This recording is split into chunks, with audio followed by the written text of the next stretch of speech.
പ്രിയപ്പെട്ടവരെ, എല്ലാവർക്കും നമസ്കാരം. ആധുനിക ലോകത്ത് പ്രവർത്തനക്ഷമമായിരിക്കുന്ന ഏറ്റവും പ്രധാനപ്പെട്ട ഒരു രാഷ്ട്രീയ ആശയമാണ് ജനാധിപത്യം എന്നത്.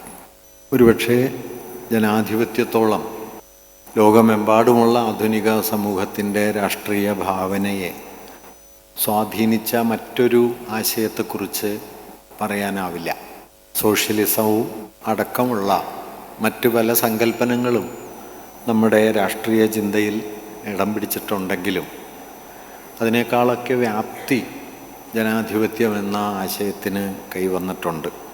അങ്ങനെ ഏറ്റവും ആധുനികമായ അർത്ഥത്തിൽ ആധുനികമായ ജീവിത സന്ദർഭങ്ങളിൽ ഉപയോഗിക്കപ്പെടുന്ന ഈ ആശയം ഒരുപക്ഷെ രാഷ്ട്രീയ ചിന്തയുടെ ചരിത്രത്തിലെ ഏറ്റവും പഴക്കം ചെന്ന ആശയമാണ് എന്നതും ശ്രദ്ധിക്കേണ്ടതാണ്. നമ്മൾ ഇന്ന് ഉപയോഗിക്കുന്ന രാഷ്ട്രീയ സങ്കല്പനങ്ങളിൽ ജനാധിപത്യത്തോളം പഴക്കമുള്ള മറ്റേതെങ്കിലും ഒരാശയമുണ്ടോ എന്നത് സംശയമാണ്. ജനാധിപത്യത്തിന് ഏതാണ്ടൊരു 2600 വർഷത്തെ പഴക്കം ഒരു സങ്കല്പനം എന്ന നിലയ്ക്കുണ്ട്. ഡെമോക്രാറ്റിയ എന്ന ഗ്രീക്ക് പദത്തിൽ നിന്ന് ഡെമോക്രസി എന്ന പദം വികസിച്ചു വരുന്ന ആ പ്രക്രിയ പൊതുവർഷാരംഭത്തിന്, അതായത് ക്രിസ്തുവർഷം എന്ന് നാം വിളിച്ചു പോരുന്ന പൊതുവർഷാരംഭത്തിന് ഒരു 6 നൂറ്റാണ്ട് മുമ്പാണ് അത്തരമൊരാശയം രൂപപ്പെടുന്നത്. അഥീനിയൻ ജനാധിപത്യത്തെ മുൻനിർത്തി ക്ലീസ്തസ് എന്ന് പറയുന്ന ജനാധിപത്യത്തിൻ്റെ അഥീനിയൻ ജനാധിപത്യത്തിൻ്റെ പിതാവ് എന്നൊക്കെ വിളിക്കപ്പെട്ട ജനാധിപത്യത്തിൻ്റെ ആദ്യത്തെ അവതാരകരിലൊരാൾ. അദ്ദേഹം ജീവിക്കുന്നത് BC 6-ാം നൂറ്റാണ്ടിലാണ്. BC 6-ാം നൂറ്റാണ്ട് ബുദ്ധൻ്റെ കാലമാണ്. അശോകചക്രവർത്തി വരാൻ അതും കഴിഞ്ഞ് 3 നൂറ്റാണ്ടുകൾ കൂടി കഴിയണം. അത്രയും പഴക്കം വാസ്തവത്തിൽ ജനാധിപത്യം എന്ന ആശയത്തിനുണ്ട്. അതുകൊണ്ടാണ് ഞാൻ പറഞ്ഞത്, ആധുനിക കാലത്ത് ഏറ്റവും കൂടുതൽ ഉപയോഗിക്കപ്പെട്ട, ഇപ്പോഴും ആലോചിക്കപ്പെടുകയും പ്രയോഗിക്കപ്പെടുകയും ചെയ്യുന്ന ഈ ആശയം രാഷ്ട്രീയ ചിന്തയുടെ ചരിത്രത്തിലെ ഏറ്റവും പഴക്കമുള്ള സങ്കല്പനയാണ്. സോഷ്യലിസമോ കമ്മ്യൂണിസമോ ഏകാധിപത്യമോ അല്ലെങ്കിൽ മറ്റു തരം ഭരണകൂട രൂപങ്ങളോ ഒന്നും ആ ജനാധിപത്യം എന്ന ആശയത്തോളം വേറുള്ളതല്ല.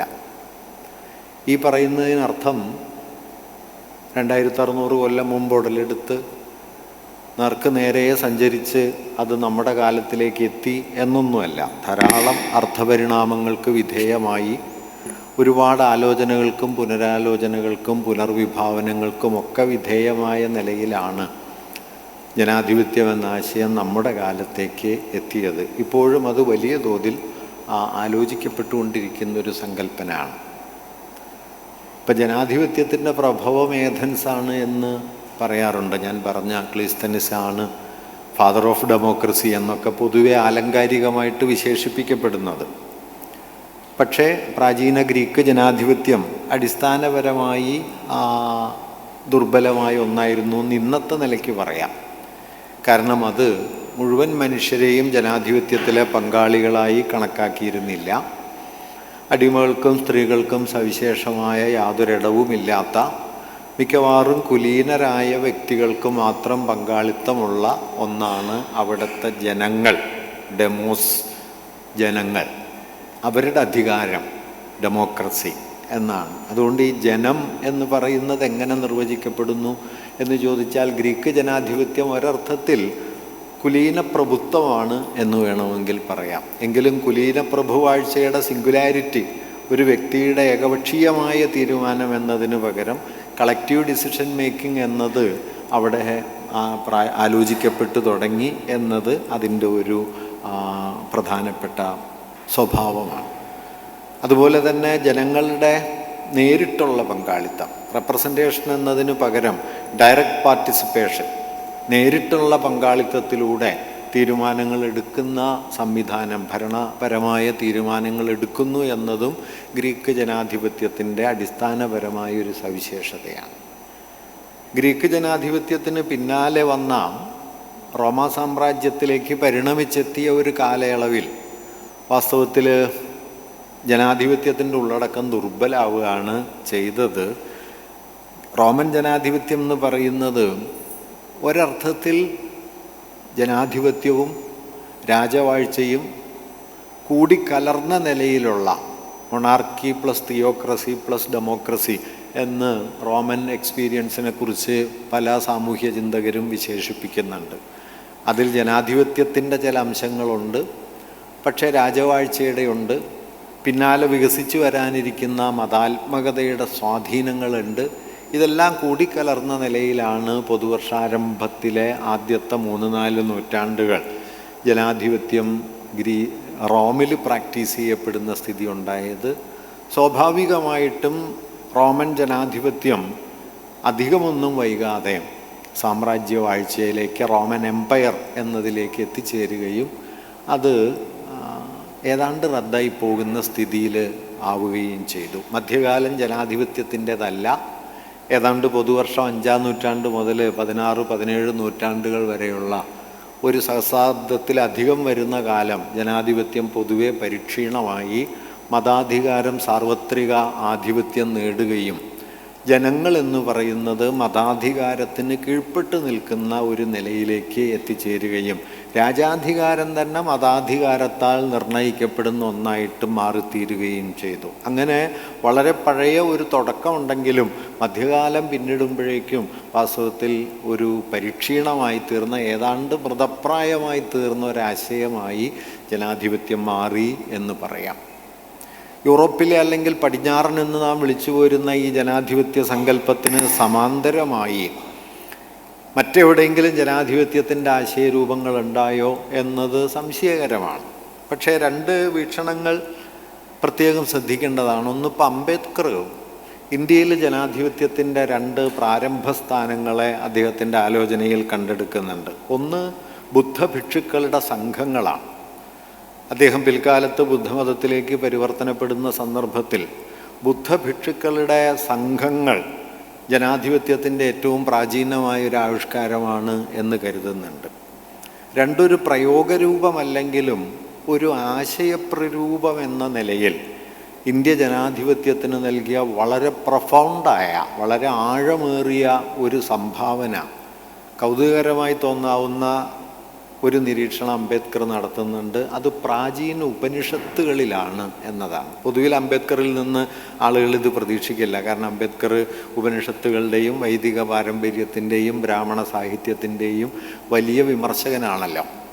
പക്ഷെ അദ്ദേഹത്തിൻ്റെ റിഡിൽസ് ഓഫ് ഹിന്ദുയിസം എന്ന ഗ്രന്ഥത്തിൽ അദ്ദേഹം ആദ്യകാല ഉപനിഷത്ത് എന്ന് പറയുന്നത് ദശോപനിഷത്തുകളാണ്. മുഖ്യമായിട്ടും ഈശാവാസ്യം മുതൽ ബൃഹദാരണ്യകം വരെയുള്ള 10 ഉപനിഷത്തുകൾ ശങ്കരാചാര്യർ ഭാഷ്യം എഴുതുകയും പ്രാചീന ഉപനിഷത്തുകൾ എന്നറിയപ്പെടുകയും ചെയ്യുന്ന രചനകളാണ് അത്. ഈശം, കേനം, കഠം, പ്രശ്നം, മുണ്ടകം, മാണ്ഡൂക്യം, തൈത്തരീയം, ഐതരേയം, ചാന്തോക്യം, ബൃഹദാരണ്യകം എന്നിങ്ങനെ 10 ഉപനിഷത്തുകളാണ്. ഈ 10 ഉപനിഷത്തുകളിലെ ദർശനത്തെ അംബേദ്കർ വിശേഷിപ്പിക്കുന്നത് ബ്രഹ്മവാദം എന്നാണ്. ബ്രാഹ്മണിസമല്ല, ബ്രാഹ്മണ്യമല്ല, ബ്രഹ്മയിസം എന്ന സവിശേഷമായ ഒരു പദം അദ്ദേഹം ഇതിലെ ആശയങ്ങളെ സൂചിപ്പിക്കാനായിട്ട് ഉപയോഗിക്കുന്നുണ്ട്. അതായത് സർവം ഖലിദ്വം ബ്രഹ്മ എന്നൊക്കെ പറയുന്ന, അല്ലാതെ എല്ലാത്തിലും ബ്രഹ്മചൈതന്യം നിറഞ്ഞിരിക്കുന്നു എന്ന തത്വം. അതുകൊണ്ട് സാർവത്രികമായ ഒരു ഏകത പ്രാപഞ്ചിക യാഥാർത്ഥ്യത്തിലുണ്ട് എന്ന ആദ്യകാല ഔപനിഷദിക വീക്ഷണം അംബേദ്കർ പറയുന്നത് ഇതിനേക്കാൾ ആഴമുള്ള ഒരടിസ്ഥാനം ആധുനിക ജനാധിപത്യത്തിന് കണ്ടെത്താൻ പ്രയാസമാണ്. പക്ഷേ നിർഭാഗ്യവശാൽ പിൽക്കാലത്ത് ബ്രാഹ്മണ്യം ഈ ആശയത്തെ മുഴുവൻ നിർവീര്യമാക്കുകയും സമൂഹത്തെ തട്ടുതിരിഞ്ഞ പ്രതലങ്ങളിലേക്ക് കൊണ്ടുപോവുകയും ബ്രഹ്മവാദത്തെ പിൽക്കാല ബ്രാഹ്മണ്യം കീഴടക്കുകയും ചെയ്തതോടെ ജനാധിപത്യം ഇന്ത്യൻ അടിസ്ഥാനത്തിൽ നിന്ന് ദുർബലമായി എന്ന് അംബേദ്കർ അവിടെ നിരീക്ഷിക്കുന്നുണ്ട്. ഞാനിത് പറയാൻ കാരണം പൊതുവിൽ അംബേദ്കറെക്കുറിച്ചുള്ള ആലോചനയിൽ അംബേദ്കറുടെ ഇത്തരം ഒബ്സർവേഷൻസ് ഒന്നും ചർച്ചയിൽ വരില്ല. അതുകൊണ്ടുകൂടി ഞാൻ എടുത്തു പറഞ്ഞതേ ഉള്ളൂ. മറ്റൊരു ഇന്ത്യൻ പാരമ്പര്യത്തിൽ ജനാധിപത്യത്തെ കണ്ടെടുക്കാനുള്ള ശ്രമം നടന്നത് ദേശീയ പ്രസ്ഥാനത്തിൻ്റെ ഘട്ടത്തിൽ ദേശീയ സ്വാതന്ത്ര്യ സമരകാലത്ത് ഇന്ത്യാ ചരിത്രം എഴുതാൻ പുറപ്പെട്ട ദേശീയവാദികളായ ചരിത്രകാരന്മാർ അത്തരം ചില ആലോചനകൾ നടത്തിയിട്ടുണ്ട്. അത് പലപ്പോഴും ഇന്ത്യൻ ഭൂതകാലത്തെ മഹത്വവൽക്കരിക്കുക എന്നൊരു രാഷ്ട്രീയ അജണ്ടയുടെ ഭാഗമായി ചെയ്തതാണ്. പ്രത്യേകിച്ച് ഇപ്പോൾ KP ജയ്സ്വാൾ അദ്ദേഹത്തിൻ്റെ ഇന്ത്യൻ പോളിറ്റി എന്നു പേരായ ഗ്രന്ഥം ആ നിലയിൽ പ്രാധാന്യമുള്ള ഒന്നാണ്. ജയ്സ്വാൾ ചെറിയ ആളല്ല, കൽക്കട്ട യൂണിവേഴ്സിറ്റിയുടെ വൈസ് ചാൻസലറായിരുന്നു, ബ്രിട്ടീഷുകാർക്കെതിരെ സമരം ചെയ്ത് അവിടെ നിന്ന് പുറത്താക്കപ്പെട്ട ആളാണ്, വലിയ പോരാളിയൊക്കെയാണ്. പക്ഷെ അദ്ദേഹം ഈ വേദങ്ങളിലൊക്കെ പരാമർശിക്കപ്പെടുന്ന സഭകൾ ആധുനിക ജനാധിപത്യത്തിൻ്റെ അടിസ്ഥാന ഘടകങ്ങൾക്ക് തുല്യമാണ് എന്നെല്ലാമുള്ളൊരു വാദം അക്കാലത്ത് ഉയർത്തുന്നുണ്ട്. അതിനൊരു സവിശേഷ സന്ദർഭമുണ്ട്. 19-ാം നൂറ്റാണ്ടിൽ ഈ ബ്രിട്ടീഷ് ചരിത്രകാരന്മാർ ഇന്ത്യൻ സമൂഹത്തെ ആകമാനം പ്രാകൃതമെന്ന് മുദ്ര കുത്തുകയും സംസ്കാരത്തിൻ്റെ വെളിച്ചം, നാഗരികതയുടെ ആശയങ്ങൾ ഇന്ത്യക്ക് ലഭിച്ചത് ബ്രിട്ടീഷ് ഭരണം വഴിയാണ്, കോളനി വാഴ്ച വഴിയാണ് എന്ന് വാദിക്കുകയും ചെയ്യുന്ന സമയത്ത് അതിനെതിരെയുള്ള ഒരു ബദലുയർത്തിക്കൊണ്ടുവരാൻ വലിയ തോതിലുള്ള പരിശ്രമം നടത്തുന്നുണ്ട്. അതൊരു പൊളിറ്റിക്കൽ അജണ്ടയാണ്. ആ അജണ്ട ഏറ്റവും കൂടുതൽ ഏറ്റെടുത്തത് ഇന്ത്യയിലെ ചരിത്രകാരന്മാരാണ്. R.C. മജുംദാർ, R.K. മുഖർജി, ജയ്സ്വാൾ, ഇങ്ങനെ ഒരുപാട് പേര് അത്തരം പരിശ്രമങ്ങൾ ചെയ്യുന്നുണ്ട്. പ്രാചീന ഗ്രന്ഥങ്ങൾ കണ്ടെടുക്കുക, അതിനെ വ്യാഖ്യാനിച്ച് പ്രസിദ്ധീകരിക്കുക, അതുവഴി ഇന്ത്യൻ ഭൂതകാലത്തിൻ്റെ ഒരു ആധികാരികതയെ സ്ഥാപിച്ചെടുക്കുക. അതിലേറ്റവും കൂടുതൽ കോൺട്രിബ്യൂട്ട് ചെയ്തൊരു ടെക്സ്റ്റാണ് 1905 കണ്ടെടുക്കപ്പെട്ട അർത്ഥശാസ്ത്രം എന്ന ടെക്സ്റ്റിനെ കുറിച്ച് ധാരാളം പരാമർശങ്ങൾ അവിടെ ഉണ്ടെങ്കിലും ആ ടെക്സ്റ്റ് പൂർണ്ണമായിട്ട് കിട്ടുന്നത് 1905. അത് വലിയ ഉത്സാഹം ഉണ്ടാക്കിയ ഒരു ടെക്സ്റ്റാണ്. കാരണം ഇന്ത്യൻ പോളിറ്റി എന്ന് വിളിക്കാവുന്ന മട്ടിൽ ഇന്ത്യൻ ഭൂതകാലത്തിൻ്റെ ഒരു രാഷ്ട്രമീമാംസ ഏറ്റവും ക്രോഡീകരിക്കപ്പെട്ട ഒരു കൃതിയായിട്ടൊക്കെ മൗര്യ സാമ്രാജ്യത്തിൻ്റെ ഒരു ഭരണ സംഹിത എന്ന നിലയിലൊക്കെ അർത്ഥശാസ്ത്രം മനസ്സിലാക്കപ്പെട്ടു. അതൊന്നും ശരിയല്ല കേട്ടോ. അതൊരു സാമ്രാജ്യ ഭരണകൂടത്തിൻ്റെ വിശദീകരണമൊന്നുമല്ല. പൊതുവെ പറഞ്ഞു കഴിഞ്ഞാൽ ഒരു ഗ്രീക്ക് നഗരരാഷ്ട്രങ്ങളെപ്പോലെയുള്ള ചെറിയ തുരുത്തുകളെ ഭരണ പ്രക്രിയയാണ് ഏറിയ പങ്കും അർത്ഥശാസ്ത്രം വിശദീകരിക്കുന്നത്.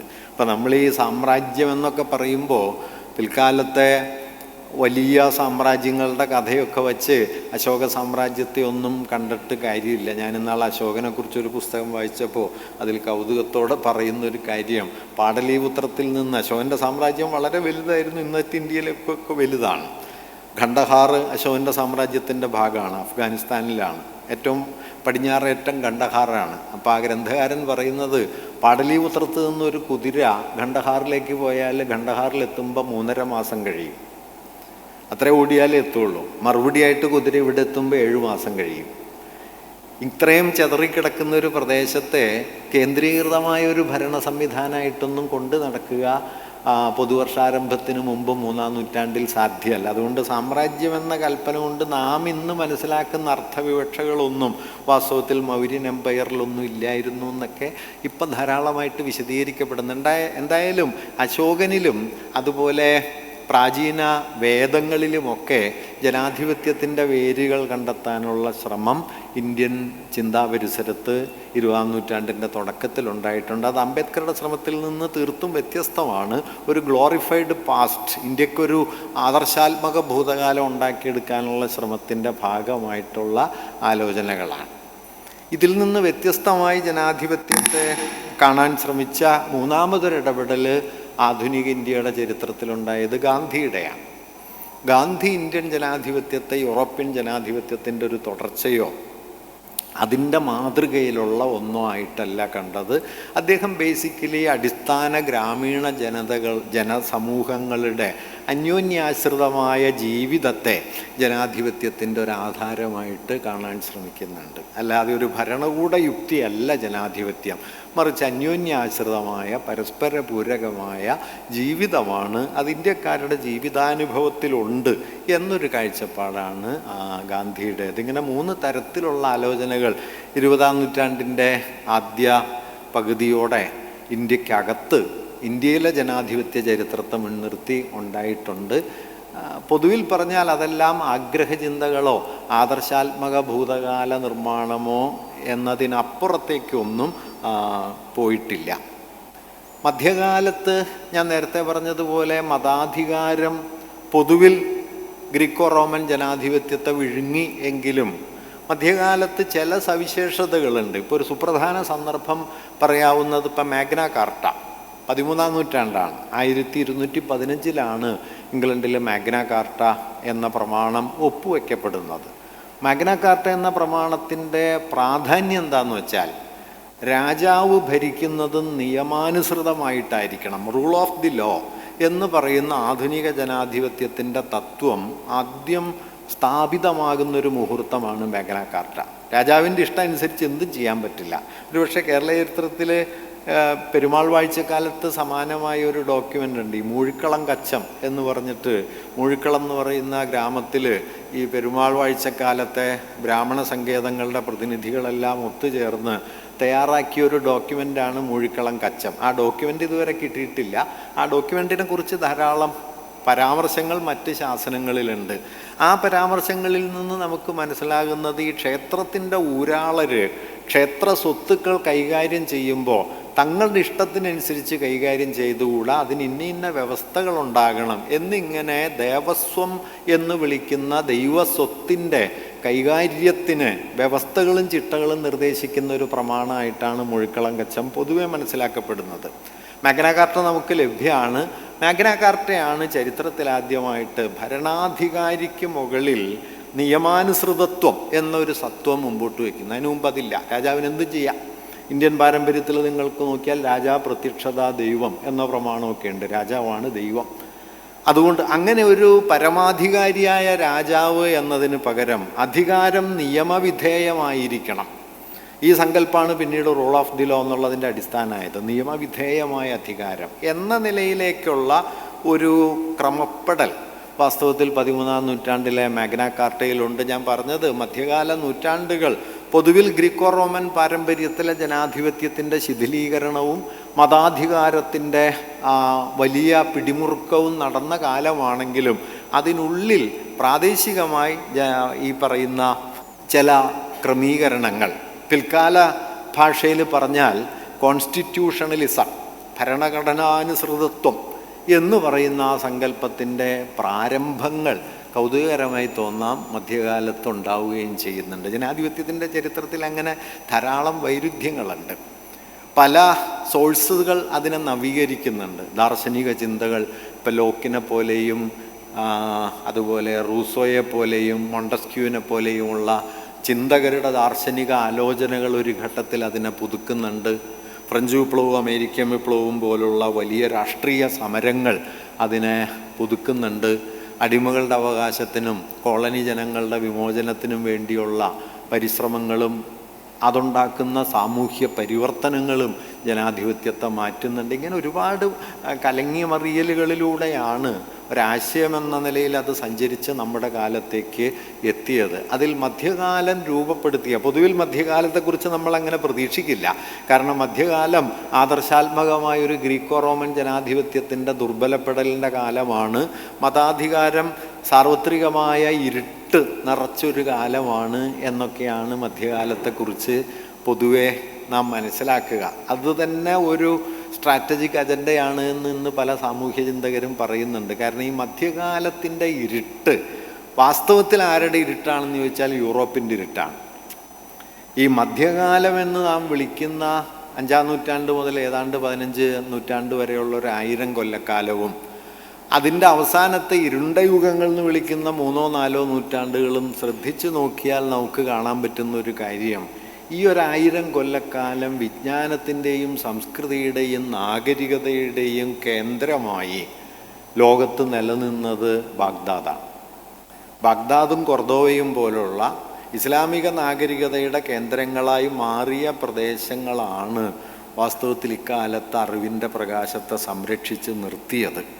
ഇന്ത്യയിൽ നിന്നും പേർഷ്യയിൽ നിന്നും ചൈനയിൽ നിന്നുമൊക്കെ പഴയ ഗ്രീക്കോ റോമൻ പാരമ്പര്യത്തിൽ നിന്നുമൊക്കെ അറിവുകൾ സ്വീകരിക്കുകയും അതിനെ പുതിയ ആലോചനകളിലൂടെ നവീകരിക്കുകയും അതിനെ യൂറോപ്പിന് കൈമാറുകയും ചെയ്യുന്നത് വാസ്തവത്തിൽ ഈ മധ്യകാലത്തെ ഈ പറയുന്ന ഇസ്ലാമിക അല്ല, അറേബ്യൻ പാരമ്പര്യമാണ്. ഇസ്ലാം പിന്നീടേ വരുന്നുള്ളൂ. പിന്നീട് എന്ത് പറ്റിയെന്ന് വെച്ചാൽ ഇസ്ലാമിനെ അറേബ്യനെയും കൂട്ടിക്കലർത്തിയിട്ട് അറേബ്യ മുഴുവൻ ഇസ്ലാമികമെന്ന മതാത്മക യുക്തിയിൽ കൊണ്ടുവന്ന് പ്രതിഷ്ഠിച്ചു. അതൊട്ടും ശരിയല്ല. അറേബ്യയ്ക്ക് ഇസ്ലാമിന് മുമ്പേ തന്നെ വളരെ ദീർഘമായൊരു ചരിത്രമുണ്ട്. ഈ മധ്യകാലത്ത് വാസ്തവത്തിൽ പിൽക്കാലത്ത് ഈ നവോത്ഥാനമൊക്കെ വന്നപ്പോൾ നവോത്ഥാനം എന്ന ആശയമുണ്ടാക്കിയ ഏറ്റവും അപകടം പിടിച്ച ഒരു കാഴ്ച മധ്യകാലത്തെ ആകമാനം പിശാചവൽക്കരിച്ചു എന്നുള്ളതാണ്. ഡെമണൈസ് ചെയ്തു. മധ്യകാലം ഒരു ഇരുണ്ട യുഗമാണ്. അവിടെ ഒരു വെളിച്ചവും ഇല്ല. വാസ്തവത്തിൽ ഈ കാലത്ത് യൂറോപ്പ് ഇരുട്ടിലായിരുന്നു വലിയൊരളവോളം എന്നത് ശരിയാണ്. വിച്ച് ഹണ്ടിങ് നടക്കുന്നുണ്ട്, അല്ലെങ്കിൽ മതദ്രോഹ വിചാരണകൾ നടക്കുന്നുണ്ട്, മതാധികാരം എല്ലാറ്റിനെയും വിഴുങ്ങുന്നുണ്ട്. ബ്രൂണോയെ ചുട്ടുകൊല്ലുന്നതോ ഗലീലിയോയെ വേട്ടയാടുന്നതോ പോലുള്ള വിജ്ഞാന വിരുദ്ധ ശ്രമങ്ങളുണ്ട്. പക്ഷേ ബാഗ്ദാദ് അങ്ങനെയൊന്നുമല്ല. ഇന്നിപ്പോൾ നമ്മൾ നമ്മുടെ സംഖ്യാസമ്പ്രദായത്തെ അറബ് ലെറ്റേഴ്സ് എന്നാണല്ലോ പറയുക. 0 എന്ന് പറയുന്നതും നമ്മൾ ഇന്ന് 1, 2 എന്ന് എഴുതുന്നതുമായ എഴുത്ത് രീതികൾ, ആലേഖന രീതികളൊക്കെ വാസ്തവത്തിൽ ലോകത്തിൻ്റെ പല കോണുകളിൽ നിന്ന് കൈവന്ന അറിവുകളെ അറബികൾ നവീകരിക്കുന്നതാണ്. രക്തചംക്രമണം കണ്ടെത്തലാകട്ടെ, അല്ലെങ്കിൽ ഭൂമിയുടെ ഭ്രമണവേഗം കണ്ടെത്തലാകട്ടെ, ഇതൊക്കെ അക്കാലത്ത് അറബികൾ ചെയ്യുന്നുണ്ട്. നിർഭാഗ്യവശാൽ ഇപ്പോൾ നമ്മൾ ചരിത്രത്തിൻ്റെ, ആധുനിക ചരിത്രത്തിൻ്റെ പിതാവ് എന്ന് പറഞ്ഞ് റാങ്കയെക്കുറിച്ചോ അല്ലെങ്കിൽ ഹെഗലിനെ കുറിച്ചോ പറയുമെങ്കിലും ഹെഗലിനും റാങ്കയ്ക്കും ഒക്കെ മുമ്പ് നമ്മൾ ഇന്ന് വിളിക്കുന്ന ടോട്ടൽ ഹിസ്റ്ററി എന്ന് വിളിക്കാവുന്ന ഒരു ചരിത്രരചനാ രീതി 14ഉം 15ഉം നൂറ്റാണ്ടുകളിലൊക്കെ അറബികൾ വികസിപ്പിച്ചെടുക്കുന്നുണ്ട്. മുഖദ്ദിമ എന്നു പേരായ ഗ്രന്ഥം 15ആം നൂറ്റാണ്ടിൽ ഇന്ന് നമ്മൾ വിളിക്കുന്ന ആനൽ സ്കൂളുകാരൊക്കെ വിശേഷിപ്പിക്കുന്ന ടോട്ടൽ ഹിസ്റ്ററിയോട് ചേർന്ന് പോകുന്ന ഒരു രചനാ രീതിയാണ്. കാലാവസ്ഥ, ഭരണകൂടം, കച്ചവടം, കാറ്റിൻ്റെ ഗതി, കപ്പലോട്ടങ്ങൾ, ഇതിനെയൊക്കെ പരിഗണിച്ചുകൊണ്ടൊരു പ്രദേശത്തിൻ്റെ ചരിത്രം എഴുതാമെന്ന രചനാ സമ്പ്രദായം ആദ്യം ആവിഷ്കരിച്ച പുസ്തകങ്ങളിലൊന്നാണ് മുഖദ്ദിമ. ഇബ്നു ഖൽദൂൻ എന്നു പേരായ അറേബ്യൻ ചരിത്രകാരനാണ്. ഒരുപക്ഷെ റാങ്ക് എന്നും ഹെഗലെന്നും കേട്ട 10,000-ൽ ഒരാൾ ഇബ്നു ഖൽദൂൻ്റെ പേര് കേട്ടിട്ടുണ്ടാവില്ല. അല്ലെങ്കിൽ ലെബനിഡ്സിൻ്റെ പേര് കേട്ട, അല്ലെങ്കിൽ ന്യൂട്ടൻ്റെ പേര് കേട്ട നമ്മളാരും അൾജിബ്രയുടെ തുടക്കക്കാരനായ അൾജിബർ എന്ന ഗണന സമ്പ്രദായം ഉണ്ടാക്കിയ ഗണിതജ്ഞനെ മനസ്സിലാക്കിയിട്ടുണ്ടാവില്ല. ഇങ്ങനെ മധ്യകാലം വലിയ തോതിൽ ഡമണൈസ് ചെയ്യപ്പെട്ട, പിശാചവൽക്കരിക്കപ്പെട്ട ഒന്നാണ്. അതുകൊണ്ട് മധ്യകാലം മൊത്തം ഇരുട്ടാണെന്നാണ് കരുതുക. പക്ഷേ ഈ മധ്യകാലത്തിനുള്ളിൽ നടന്ന ഏറ്റവും പ്രധാനപ്പെട്ട ജനാധിപത്യ വിചാരവുമായി ബന്ധപ്പെട്ട് ആലോചിച്ചാൽ ഏറ്റവും പ്രധാനപ്പെട്ട ഒരു കാര്യമായിരുന്നു ഒരു തരത്തിൽ നിയമാനുസൃതം ആയിരിക്കണം ഭരണം, അത് തോന്നലുകളല്ല, വ്യവസ്ഥാപിതമായിരിക്കണം എന്ന നിലയിലുള്ള പിൽക്കാലത്തെ കോൺസ്റ്റിറ്റ്യൂഷണലിസത്തിൻ്റെ ഒരു ആധാരമായി മാറിയ ആശയങ്ങൾ വരികയും അത് വ്യവസ്ഥപ്പെട്ട നിലയിൽ മാഗ്നാ കാർട്ട പോലുള്ള പ്രമാണങ്ങളിൽ എത്തുകയും ചെയ്തു എന്നത്. നവോത്ഥാനത്തിന് പിന്നാലെ നമ്മുടെ 17ഉം 18ഉം നൂറ്റാണ്ടുകളിലെ ജ്ഞാനോദയവും ആധുനികതയുടെ രംഗപ്രവേശവും, ആ ഘട്ടത്തിൽ ജനാധിപത്യത്തിന് പിന്നെയും വലിയ തോതിലുള്ള ചില പുതുക്കലുകൾ സംഭവിക്കുന്നുണ്ട്. അതിൽ ഏറ്റവും പ്രധാനപ്പെട്ട ഒരാളാണ്, ഒരു ദാർശനികനാണ് ജോൺ ലോക്ക്. ജോൺ ലോക്കാണ് ജനാധിപത്യം എന്ന് പറയുന്നതിൽ വ്യക്തികളുടെ അവകാശാധികാരങ്ങൾ എന്നതിനെ ആദ്യമായിട്ട് കൂട്ടിവിളക്കുന്നത്. 3 ഘടകങ്ങളാണ് ജോൺ ലോക്ക് വ്യക്തികളുടെ അവകാശാധികാരങ്ങൾ എന്ന നിലയ്ക്ക് ജനാധിപത്യമായിട്ട് ബന്ധിപ്പിക്കുന്നത്.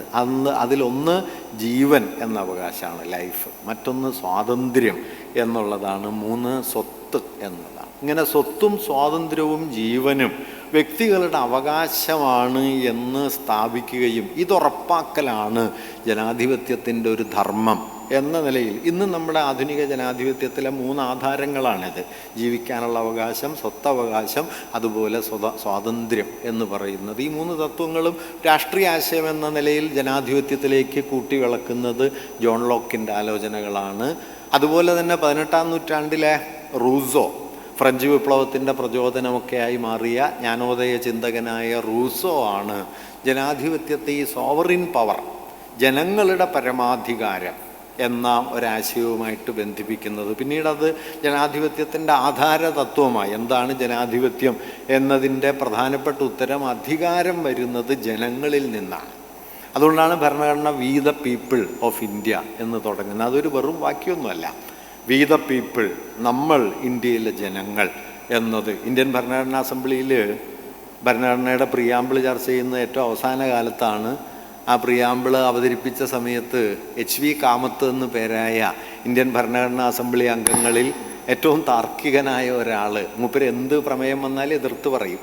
അത് മൂപ്പരുടെ ഒരു വാശിയാണ്. അപ്പോൾ പുള്ളി പറഞ്ഞു, അങ്ങനെ വി ദ പീപ്പിൾ നല്ല തുടങ്ങേണ്ടത്, in the name of God എന്ന് വേണം തുടങ്ങാൻ എന്ന് പറഞ്ഞു. ദൈവനാമത്തിൽ. കാരണം യൂറോപ്പിലെ പല ഭരണഘടനകളൊക്കെ ആരംഭിക്കുന്ന അങ്ങനെയാണ്, ദൈവനാമത്തിലാവണം.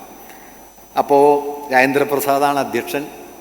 രാജേന്ദ്രപ്രസാദ് പറഞ്ഞു നമ്മളൊരു സെക്യുലർ ഡെമോക്രസി ആവാൻ തീരുമാനിച്ചു കഴിഞ്ഞു.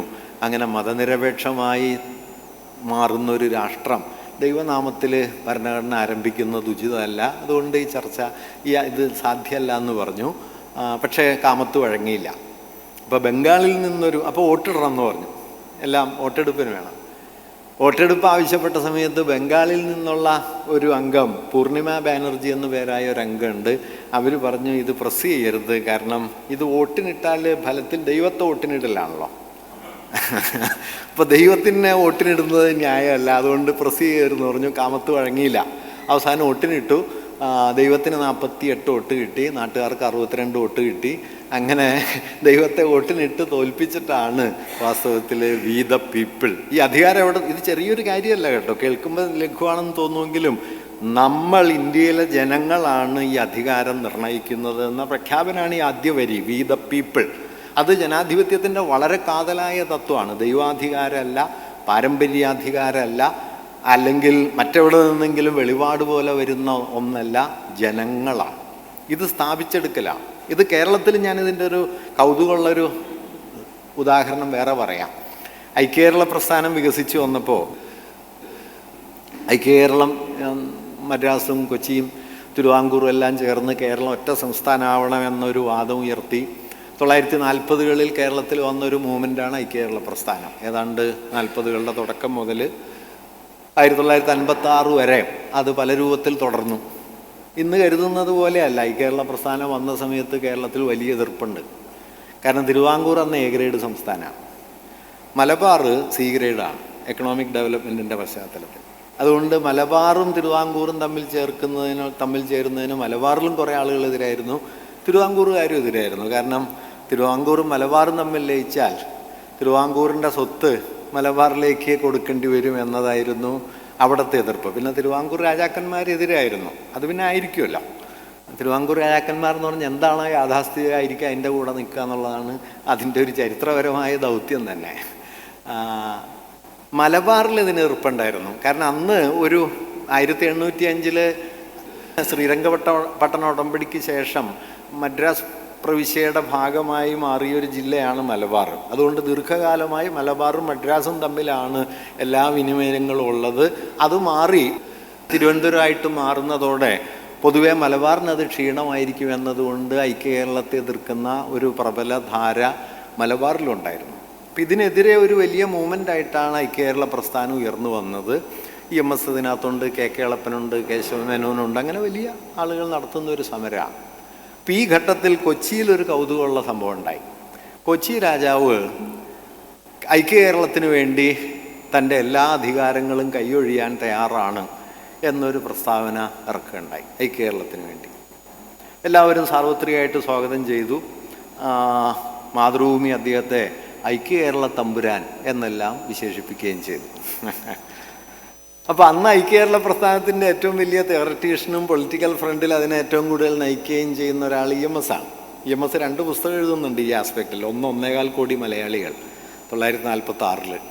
പിന്നെ അത് ഡെവലപ്പ് ചെയ്ത് 48 കേരളം മലയാളികളുടെ മാതൃഭൂമി. രണ്ടും ഈ പൊളിറ്റിക്കൽ മൂവ്മെൻറ്റിൻ്റെ ഭാഗമായിട്ട് എഴുതിയതാണ്. EMS ആണ് അതിൻ്റെ ഏറ്റവും വലിയ തിയററ്റീഷ്യൻ.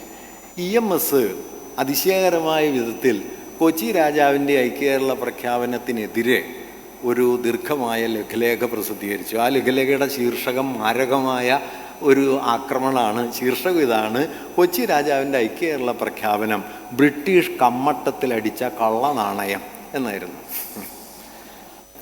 അത്ര ഷാർപ്പായ അറ്റാക്കായിരുന്നു. അപ്പോൾ ആളുകൾക്ക് പൊതുവിൽ വലിയ അത്ഭുതമായി. കാരണം ഐക്യകേരള പ്രസ്ഥാനത്തിൻ്റെ ഒരു വലിയ നേതാവ്, ഒരു രാജാവ് ഐക്യകേരളത്തിന് വേണ്ടി അധികാരം ഒഴിയാമെന്ന് പറയുന്ന സമയത്ത് അയാളെ ആക്രമിക്കുന്നത് എന്തിനാണ്? ഇവിടെയാണ് ഈ ജനാധികാരം എന്ന് പറയുന്ന സങ്കല്പത്തിൻ്റെ പ്രാധാന്യം വരുന്നത്. കാരണം കൊച്ചി രാജാവിൻ്റെ ഐക്യകേരള പ്രഖ്യാപനം എന്താണെന്ന് വെച്ച് കഴിഞ്ഞാൽ ചിരപുരാതനമായ കേരളീയ പാരമ്പര്യത്തിൻ്റെ തുടർച്ചയായിട്ടുള്ളതും പരമ്പരാഗതമായ ചേര സാമ്രാജ്യത്തിൻ്റെ പിൽക്കാല രൂപവുമായി ഐക്യകേരള. EMS മറുപടിയായി എഴുതിയ ലേഖനത്തിൽ പറഞ്ഞത് ഐക്യകേരളം എന്നതിന് എന്തെങ്കിലും അർത്ഥം ഉണ്ടാകണമെങ്കിൽ ചിരപുരാതനമായ കേരളീയ സംസ്കാരം എന്ന് വിളിക്കുന്ന ജാതി ജന്മി നാടുവാഴി മേധാവിത്വത്തിൻ്റെ മുഴുവൻ മൂല്യങ്ങളെയും കടപറിച്ച് കളഞ്ഞിട്ടും പരമ്പരാഗതമായ ചേര സാമ്രാജ്യത്തിൻ്റെ എല്ലാ അവശിഷ്ടാധികാരങ്ങളെയും ഇല്ലാതാക്കിക്കൊണ്ടുമാണ് ഐക്യകേരളത്തിന് നിലവിൽ വരാൻ പറ്റും.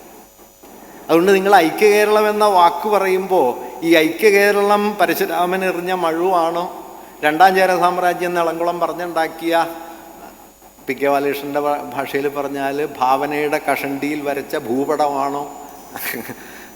ബാലകൃഷ്ണൻ്റെ നല്ല ഒരു പ്രയോഗമാണ്. അതോ കേരളീയരായ മനുഷ്യരുടെ ആധുനികമായ ജീവിതബോധ്യമാണ്? ഈ ആധുനികമായ ജീവിതബോധ്യമാണെങ്കിൽ കൊച്ചി തമ്പുരാൻ പറഞ്ഞ ഒന്നും നിൽക്കില്ല.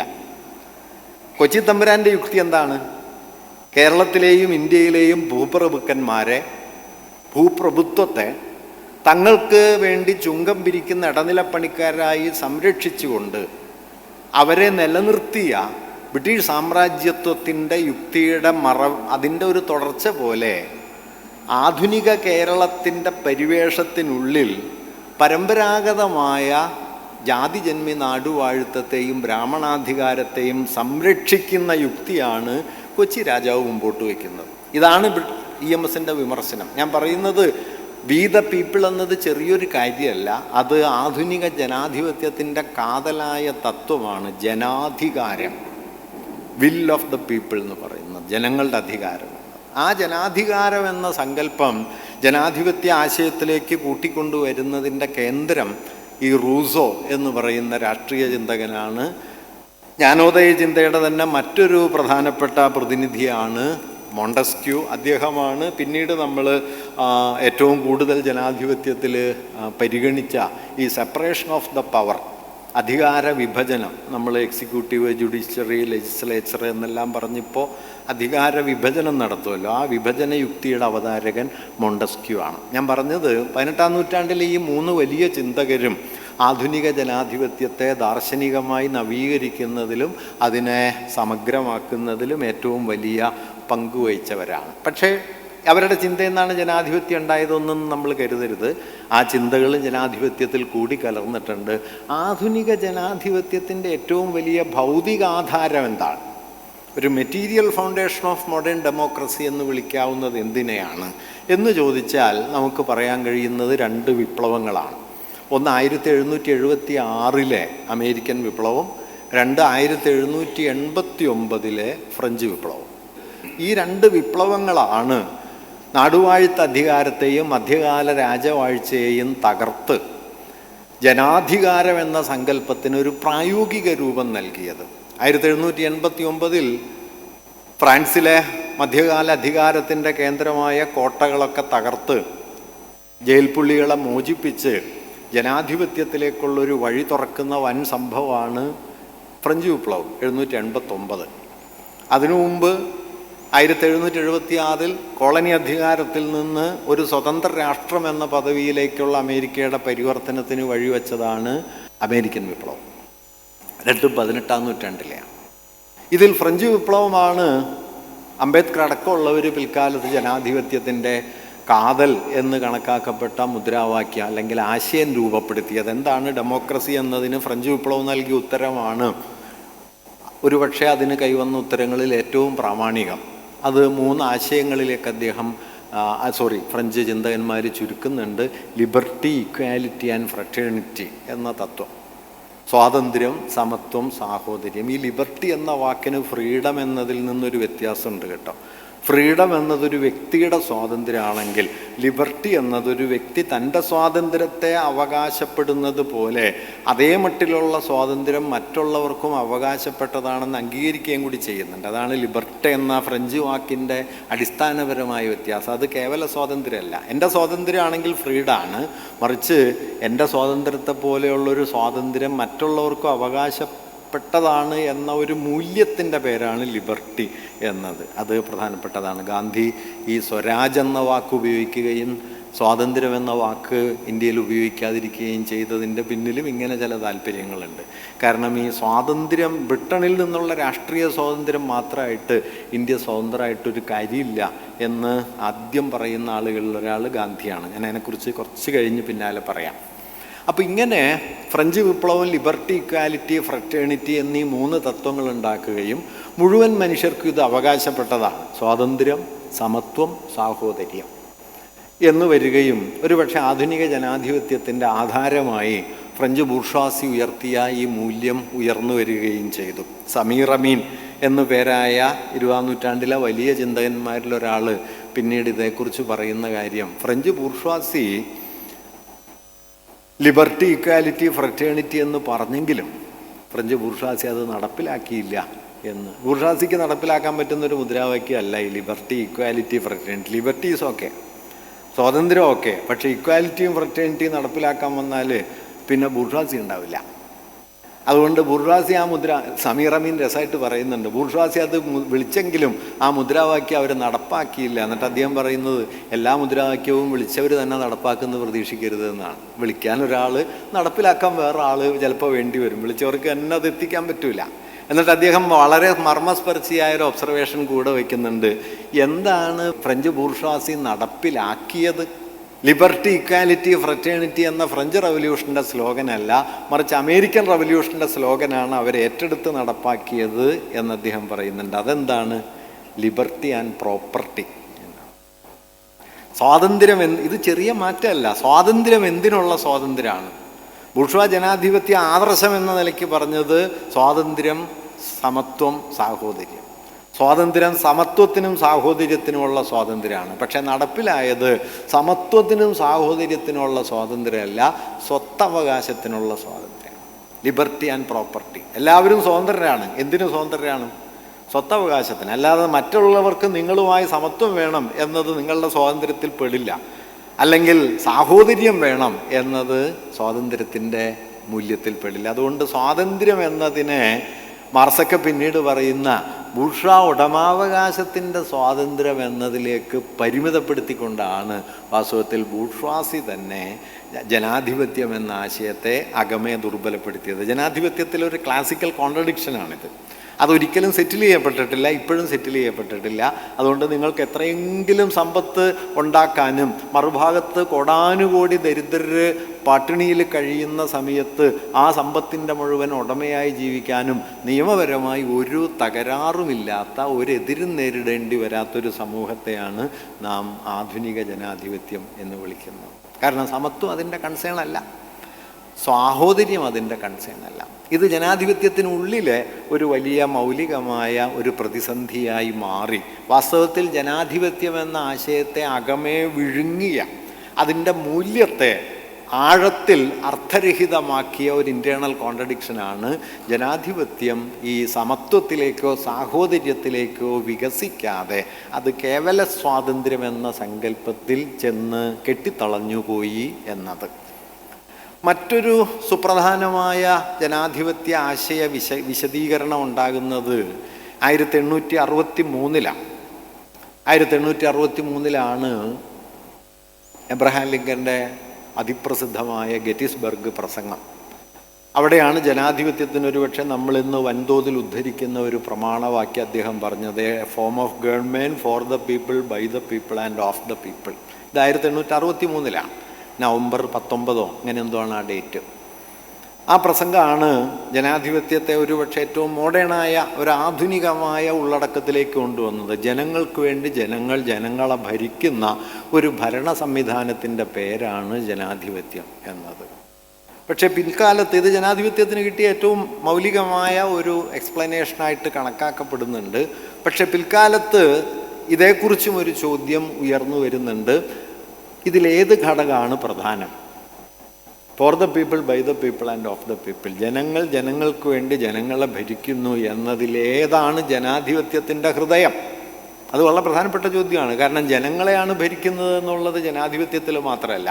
രാജവാഴ്ച അങ്ങനെയാണ്, ഫാഷിസ്റ്റുകൾ അങ്ങനെയാണ്, ഏകാധിപതികൾ അങ്ങനെയാണ്, എല്ലാം ജനങ്ങളെയാണ് ഭരിക്കുന്നത്. അതുകൊണ്ട് ജനങ്ങളെ ഭരിക്കുന്നു എന്നുള്ളത് ജനാധിപത്യത്തിൻ്റെ കോർ വാല്യൂ അല്ല.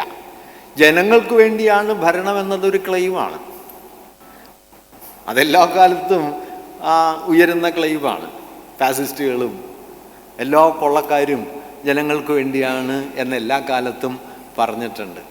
അതുകൊണ്ട് ജനാധിപത്യം ട്രൂലി ഡെമോക്രാറ്റിക് ആകുന്നത് ഈ ജനങ്ങളെ ഭരിക്കുന്നതിലോ ജനങ്ങൾക്ക് വേണ്ടി ഭരിക്കുന്നതിലോ അല്ല, മറിച്ച് അതിൻ്റെ കാതൽ ബൈ ദ പീപ്പിൾ എന്നതാണ്. ജനങ്ങളാൽ ഭരിക്കപ്പെടുക. ഈ ജനങ്ങളാൽ ജനാധികാരം, will of the people, will of the people എന്ന് പറയും. ജനങ്ങളുടെ അധികാരം, ജനങ്ങളുടെ ഇച്ഛ, അത് എത്രത്തോളം ജനാധിപത്യത്തിൽ പ്രവർത്തിക്കുന്നു എന്നതാണ് വാസ്തവത്തിൽ ജനാധിപത്യത്തിൻ്റെ കാതൽ, മറ്റു രണ്ടുമല്ല. അതുകൊണ്ട് ജനാധിപത്യത്തെ കുറെ കൂടി സൂക്ഷ്മവൽക്കരിക്കാനുള്ള ശ്രമത്തിലേർപ്പെട്ട 20-ാം നൂറ്റാണ്ടിലെ രാഷ്ട്രീയ ചിന്തകർ ബൈ ദ പീപ്പിൾ എന്നതിന് എത്രത്തോളം ഇടമുണ്ട്, അതാണ് ജനാധികാരത്തിൻ്റെ, ജനാധിപത്യത്തിൻ്റെ ഹൃദയം എന്നൊരു വീക്ഷണത്തിലേക്ക് ഈ ആശയത്തെ കൊണ്ടുവന്നു. അങ്ങനെ നോക്കിക്കഴിഞ്ഞാൽ നമുക്കിന്നറിയാം ഈ ബൈ ദ പീപ്പിൾ എന്നുള്ളത് മാഞ്ഞു പോയ ഒരു സങ്കല്പനാണ്. ഈ ബൈ ദ പീപ്പിളിനെ ഇന്ത്യൻ സിറ്റുവേഷനിൽ കൊണ്ടുവരാനുള്ള ഒരു വലിയ ശ്രമമായിരുന്നു വാസ്തവത്തിൽ ഗാന്ധിയുടെ ചില വാക്കുകൾ ശ്രദ്ധിക്കേണ്ടതാണ്. ഈ അന്ത്യജൻ എന്നൊരു വാക്കൊക്കെ ഗാന്ധി ഉണ്ടാക്കിയതാണ്. അന്ത്യജൻ, അവസാനത്തെ ആൾക്ക്. ഇപ്പോൾ ഗാന്ധി 46-ലാണല്ലോ നമ്മുടെ ക്യാബിനറ്റ് മിഷൻ വരികയും ക്യാബിനറ്റ് മിഷൻ്റെ ഭാഗമായിട്ട് കോൺസ്റ്റിറ്റ്യൂവൻ്റ് അസംബ്ലി രൂപപ്പെടുത്താനുള്ള ഒരു തീരുമാനം ഇന്ത്യയിലുണ്ടാവുകയും ചെയ്തു. ഇന്ത്യൻ കോൺസ്റ്റിറ്റ്യൂവൻ്റ് അസംബ്ലിയുടെ രൂപപ്പെടൽ കുറച്ചൊരു കൗതുകകരമായ കാര്യമാണ്. കാരണം സ്വതന്ത്ര ഇന്ത്യയുടെ ഭരണഘടന ഉണ്ടാക്കാനായിട്ട് രൂപപ്പെടുത്തിയ ആ ഭരണഘടനാ നിർമ്മാണ സഭ സാർവത്രിക പ്രായപൂർത്തി വോട്ടവകാശത്തിൻ്റെ അടിസ്ഥാനത്തിൽ നടന്നൊരു തെരഞ്ഞെടുപ്പിലൂടെയല്ല നിലവിൽ വന്നത്. 45-ൽ ഇന്ത്യയിലെ പ്രവിശ്യ കൗൺസിലുകളിലേക്ക് തെരഞ്ഞെടുപ്പ് നടക്കുന്നുണ്ട്. ആ തെരഞ്ഞെടുപ്പിൽ പ്രവിശ്യ നിയമസഭകളിലേക്ക് ആളുകളെ തിരഞ്ഞെടുത്തിട്ടുണ്ട്. അവർ തിരഞ്ഞെടുത്ത അംഗങ്ങളും നാട്ടുരാജ്യങ്ങളിൽ നിന്ന് നോമിനേറ്റ് ചെയ്യപ്പെട്ട അംഗങ്ങളും ചേർന്നതായിരുന്നു ഇന്ത്യൻ കോൺസ്റ്റിറ്റ്യൂവൻ്റ് അസംബ്ലി. ഇതിൻ്റെ ഒരു കൗതുകം എന്താണെന്ന് വെച്ചാൽ അന്ന് സാർവത്രിക പ്രായപൂർത്തി വോട്ടവകാശം ഇല്ല. അതുകൊണ്ട് തന്നെ ഈ പ്രവിശ്യ കൗൺസിലുകളിലേക്ക് ഒരു പ്രവിശ്യയിലെ എല്ലാ ആളുകളും വോട്ട് ചെയ്യുന്നില്ല. അതിൽ ഇത്ര ശതമാനം നികുതി കൊടുക്കുന്നവർ, ഇത്ര പരിഗണന ഉള്ളവർ, അങ്ങനെയാണ് വോട്ടവകാശമുള്ളത്. എല്ലാവർക്കും വോട്ടവകാശം ഇല്ല. അതിൻ്റെ ഒരു കൗതുകം എന്താണെന്ന് വെച്ചാൽ അതുകൊണ്ട് 46-ലെ കോൺസ്റ്റിറ്റ്യൂവൻ്റ് അസംബ്ലി രൂപപ്പെടുന്ന സമയത്ത് ഈ കോൺസ്റ്റിറ്റ്യൂവൻ്റ് അസംബ്ലി രൂപപ്പെടുത്തിയ 45-ലെ തെരഞ്ഞെടുപ്പിൽ ഇന്ത്യയിൽ എത്ര ശതമാനം ജനങ്ങൾ വോട്ട് ചെയ്തിട്ടുണ്ടായിരുന്നു എന്ന് ചോദിച്ചാൽ 13% ജനങ്ങളാണ് വോട്ട് ചെയ്തിട്ടുള്ളത്. വെറും 13% ജനങ്ങൾ മാത്രം വോട്ട് ചെയ്ത ഒരു തെരഞ്ഞെടുപ്പിലൂടെ തെരഞ്ഞെടുക്കപ്പെട്ട ആളുകളാണോ സ്വതന്ത്രമാകുന്ന ഇന്ത്യയുടെ ഭരണഘടന ഉണ്ടാക്കേണ്ടത് എന്ന ഒരു ചോദ്യം അന്ന് വളരെ പ്രധാനപ്പെട്ട ചോദ്യമായിരുന്നു. അതുകൊണ്ട് ഇന്ത്യൻ ഭരണഘടനാ അസംബ്ലി ബഹിഷ്കരിച്ച ഒരു രാഷ്ട്രീയ കക്ഷി ഇന്ത്യയിലുണ്ട്. സോഷ്യലിസ്റ്റുകളാണ്. രാം മനോഹർ ലോഹിയയും ജയപ്രകാശ് നാരായണനും ഒക്കെ ഭരണഘടനാ അസംബ്ലി ബഹിഷ്കരിക്കുകയാണ് ചെയ്തത്. അന്ന് ഇതിൽ പങ്കെടുക്കണോ വേണ്ടേ എന്നുള്ളതിൽ വലിയ ഒരു തർക്കമൊക്കെ ഉണ്ടായിരുന്നു. ആ തർക്കം മുറുകി നിൽക്കുന്ന സമയത്ത് അന്ന് കോൺഗ്രസിൻ്റെ വലിയ നേതാക്കളിൽ ഒരാളായ ജഗജീവൻ റാം ഗാന്ധിയെ കാണാൻ ചെല്ലുന്നുണ്ട്. ഗാന്ധിയോട് ചോദിക്കുന്നുണ്ട്, ഇതിൽ പങ്കെടുക്കണം. ഗാന്ധി പറഞ്ഞു, നിങ്ങളതൊരു സത്യാന്വേഷണ പരീക്ഷയായിട്ട് കാണണം ഇതിനെ, അതുകൊണ്ട് പങ്കെടുക്കണം. എന്നിട്ട് അദ്ദേഹം പറഞ്ഞു, നിങ്ങൾ നിയമനിർമ്മാണത്തിൽ ഏർപ്പെടുമ്പോൾ, ഗാന്ധിയുടെ വലിയ ആശയങ്ങളിലൊന്ന് അപ്പോഴാണ് ഗാന്ധി പറയുന്നത്, നിങ്ങളൊരു നിയമനിർമ്മാണത്തിൽ ഏർപ്പെടുന്ന സമയത്ത് അത് ശരിയാണോ തെറ്റാണോ എന്നറിയാനായി ഞാൻ നിങ്ങൾക്കൊരു ഉരകല്ല് തരാം. I will give you A talisman, A touch stone. Think of the poorest of the poor you have ever seen. നിങ്ങൾ ഇക്കാലം വരെ കണ്ടതിൽ വച്ച് ഏറ്റവും ദരിദ്രനായ ഒരാളെ മനസ്സിൽ കാണണം. അയാൾക്ക് ഗുണമാണെങ്കിൽ നിങ്ങളുടെ നയം ശരിയാണെന്ന് മനസ്സിലാക്കണം. The poorest of the poor എന്നതാണ് വാസ്തവത്തിൽ ജനാധിപത്യത്തിൻ്റെ ഒരു വലിയ മാനദണ്ഡമായി മാറിയത്. അവസാനത്തെ ആൾ, അന്ത്യജൻ, അയാളെ നിങ്ങൾ ഈ നിയമനിർമ്മാണത്തിൽ പരിഗണിക്കുന്നുണ്ടോ? ഇന്നിതൊക്കെ പറയുന്ന സമയത്ത് വാസ്തവത്തിൽ ഏതോ വിദൂര ഭൂതകാലത്തിലെ ആദർശാത്മകമായ ഒരു ചർച്ചയുടെ അവശിഷ്ട ഭംഗി മാത്രമേ അതിനുള്ളൂ. The poorest of the poor entirely vanished. നമ്മുടെ പൊളിറ്റിക്കൽ ഹൊറൈസണിൽ നിന്ന് മഞ്ഞേ പോയ ഒരു വിഭാഗത്തെക്കുറിച്ചാണ് ഞാൻ ഈ പറയുന്നത്. ചക്രവാളത്തിൻ്റെ വിദൂര ആദകളിൽ ധൂളി സദൃശരായി പാറിപ്പോയ കീടജന്മങ്ങളാണ് കോടാനുകോടി മനുഷ്യർ. പക്ഷെ ഗാന്ധിയുടെ ജനാധിപത്യ സങ്കല്പത്തിൻ്റെ കാതൽ അതായിരുന്നു. അയാളുണ്ടോ? ഞാൻ പറഞ്ഞു വന്നത്, ഇങ്ങനെ ജനാധിപത്യമെന്ന് പറയുന്നതിനെ ഈ നിലയിൽ പുനഃക്രമീകരിക്കാനുള്ള ഒരു ശ്രമം ബൈ ദ പീപ്പിൾ എന്ന ആശയത്തിന് ഊന്നൽ നൽകിക്കൊണ്ട് അതിനെ പുനഃസ്ഥാപിക്കാൻ 20-ാം നൂറ്റാണ്ടിലെ രാഷ്ട്രീയ ചിന്തകർ വലിയ തോതിൽ ശ്രമിക്കുന്നുണ്ട്. ഈ പ്രശ്നത്തിന്, അതായത് ഈ സ്വാതന്ത്ര്യം, ജനാധിപത്യം, സാഹോദര്യം എന്ന പ്രശ്നത്തിലെ വൈരുദ്ധ്യത്തെ ഒരു പക്ഷേ ഏറ്റവും ആഴത്തിൽ അഭിസംബോധന ചെയ്ത ഒരു രാഷ്ട്രീയ ചിന്തകൻ വാസ്തവത്തിൽ അംബേദ്കറാണ്. നമ്മൾ അംബേദ്കറെ അങ്ങനെ മനസ്സിലാക്കുന്നത് കുറവാണ്. നമ്മുടെ ദളിത് വിമോചനത്തിൻ്റെയും അല്ലെങ്കിൽ അതുമായി ബന്ധപ്പെട്ട ഭരണഘടനാ നിർമ്മാണത്തിൻ്റെയും ഒക്കെ ഒരു പരിവേഷത്തിനകത്ത് നിൽക്കുന്നതുകൊണ്ട് ഒരു പൊളിറ്റിക്കൽ ഫിലോസഫർ എന്ന നിലയിൽ അംബേദ്കർ നടത്തിയ ഇടപെടലിൻ്റെ പ്രാധാന്യം വേണ്ട അളവിൽ നമ്മുടെ ആലോചനകളിൽ പലപ്പോഴും വരാറില്ല. ഇന്ത്യയുടെ ഒരു വലിയ ദൗർഭാഗ്യം എന്താണെന്ന് വെച്ചാൽ ഇന്ത്യയിലെ വലിയ രാഷ്ട്രീയ ചിന്തകരെ നമ്മൾ പലപ്പോഴും ആ നിലയിൽ ശ്രദ്ധിക്കാറില്ല. എം.എൻ. റോയ് 20-ാം നൂറ്റാണ്ട് ജന്മം നൽകിയ ഏറ്റവും വലിയ രാഷ്ട്രീയ ചിന്തകനാണ്. പക്ഷേ പൊതുവെ ആരും തന്നെ എം.എൻ. റോയെ ശ്രദ്ധിക്കാറില്ല. മറ്റൊരാളാണ് ടാഗോർ. ടാഗോറാണ് ഭരണകൂടം, ദേശീയത തുടങ്ങിയ സങ്കല്പങ്ങളുടെയൊക്കെ ആദ്യത്തെ വലിയ വിമർശകൻ. പക്ഷേ ഗീതാഞ്ജലി നൽകിയ പരിവേഷവും സാഹിത്യപരമായ മായികതയും കൊണ്ട് ടാഗോറിൻ്റെ പൊളിറ്റിക്കൽ ഫിലോസഫി നമ്മൾ പൊതുവേ ശ്രദ്ധിക്കാറില്ല. അങ്ങനെ നമുക്ക് ചില നഷ്ടങ്ങളുണ്ട്. റോയ് എന്ന് പറയുന്നത് വലിയൊരാളാണ് കേട്ടോ. കോൺസ്റ്റിറ്റ്യൂവൻ്റ് അസംബ്ലി എന്നുള്ള ആശയം ഇന്ത്യയിൽ ആദ്യമായി അവതരിപ്പിക്കുന്ന റോയാണ്. 1934 എം.എൻ. റോയ് കോൺസ്റ്റിറ്റ്യൂവൻ്റ് അസംബ്ലി എന്നുള്ളൊരാശയം പറയുന്നത്. 44 ഇതുവരെ കോൺസ്റ്റിറ്റ്യൂവൻ്റ് അസംബ്ലി ഉണ്ടാകാത്തതിന് പരിഹാരമായിട്ട് മൂപ്പർ ഒറ്റയ്ക്കിരുന്ന ഒരു ഭരണഘടന എഴുതി ഉണ്ടാക്കിയ ആളാണ്. 44 ഒറ്റക്കൊരാൾ ഭരണഘടന എഴുതിയത് മൂപ്പര് മാത്രമാണ്. അത്രയും വ്യാപ്തിയുള്ള മനുഷ്യനാണ്. ഇന്ന് ആരും ഓർക്കുന്നു എന്നത് അത്ഭുതകരമാണ്. മാനവേന്ദ്രനാഥ റായ് വളരെ കുറഞ്ഞ വിദ്യാഭ്യാസമേ ഉള്ളൂ. ഉത്തർപ്രദേശിൽ നിന്ന് യാത്ര തുടങ്ങി ഈ പറയുന്ന ഹിന്ദുക്കുഷ് പർവ്വതമൊക്കെ താണ്ടിക്കടന്ന് അപ്പുറം ചെന്ന് അവിടെ നിന്ന് കപ്പൽ കയറി മെക്സിക്കോയിൽ പോയി അവിടെ സോഷ്യലിസ്റ്റ് പാർട്ടി ഉണ്ടാക്കി ആ പാർട്ടി അധികാരത്തിലെത്തിച്ച് പിന്നെ അവിടെ നിന്ന് കമ്മ്യൂണിസ്റ്റായി കമ്മ്യൂണിസ്റ്റ് ഇൻ്റർനാഷണലിൽ പോയി ലെനിനോടൊപ്പം പ്രവർത്തിച്ച് ചൈനയിൽ മാവോക്കൊപ്പം പ്രവർത്തിച്ച് അവസാനം സ്റ്റാലിനുമായിട്ട് തെറ്റിപ്പിരിഞ്ഞ് ഇന്ത്യയിൽ തിരിച്ചു വന്ന് ആധുനിക ലോകരാഷ്ട്രീയത്തിൽ ഏറ്റവും വിപ്ലവകരമായ പങ്കുവഹിച്ച ഒരാളാണ് എം.എൻ. റോയ്. ആരെങ്കിലും ഓർക്കണ്ടോ എന്ന് എനിക്കറിഞ്ഞൂടാ. വാസ്തവത്തിൽ നമ്മൾ ഈ കാണുന്ന ഈ ചെറിയ മനുഷ്യരുണ്ടല്ലോ, ഇത്തിരി വട്ടം മാത്രം കാണുമ്പോൾ അവർ ഇത്തിരി വട്ടം ചിന്തിക്കുന്നു എന്ന് പറയുന്ന ഈ അല്പബുദ്ധികളുടെ മുമ്പിൽ ഹിമാലയത്തിലും പൊക്കമുള്ള ഒരാളുടെ പേരാ ഈ എം.എൻ. റോയ് എന്നുള്ളത്. വലിപ്പങ്ങളെ ഓർക്കാനിടമില്ലാത്തൊരു കാലമായതുകൊണ്ട് എം.എൻ. റോയെ നമ്മൾ ഓർക്കുന്നില്ല എന്നേ ഉള്ളൂ. അംബേദ്കർ ഓർമ്മിക്കപ്പെടുന്നുണ്ട്. പക്ഷേ ഈ പൊളിറ്റിക്കൽ ഫിലോസഫിയുടെ തലത്തിൽ അംബേദ്കർ കൊണ്ടുവന്ന വ്യത്യാസം, പ്രത്യേകിച്ചും ജനാധിപത്യം എന്ന ആശയത്തെ അംബേദ്കർ നവീകരിച്ച രീതി. അംബേദ്കർ കൊളംബിയ സർവകലാശാലയിലാണ് പഠിച്ചത്. അദ്ദേഹത്തിൻ്റെ പ്രധാന അധ്യാപകരിൽ ഒരാളായിരുന്നു ജോൺ ഡ്യൂയി. ജോൺ ഡ്യൂയിയാണ് പ്രാഗ്മാറ്റിസം എന്ന ചിന്താപദ്ധതിയുടെ അവതാരകരിൽ ഒരാൾ. അദ്ദേഹം ഡ്യൂയിയുടെ ആശയങ്ങളെ പിൻപറ്റിയാണ് ഇന്ത്യയിലേക്ക് വരുന്നത്. ഇന്ത്യയിലേക്ക് അംബേദ്കറുടെ ജനാധിപത്യം സ്റ്റാറ്റിക്കൊന്നുമല്ല. 20കളിലും 30കളിൽ അദ്ദേഹം പറഞ്ഞ ആശയത്തിൽ നിന്ന് 56 ഒരുപാട് മാറ്റമുണ്ട്. പക്ഷേ അടിസ്ഥാനപരമായൊരു തുടർച്ചയുണ്ട്.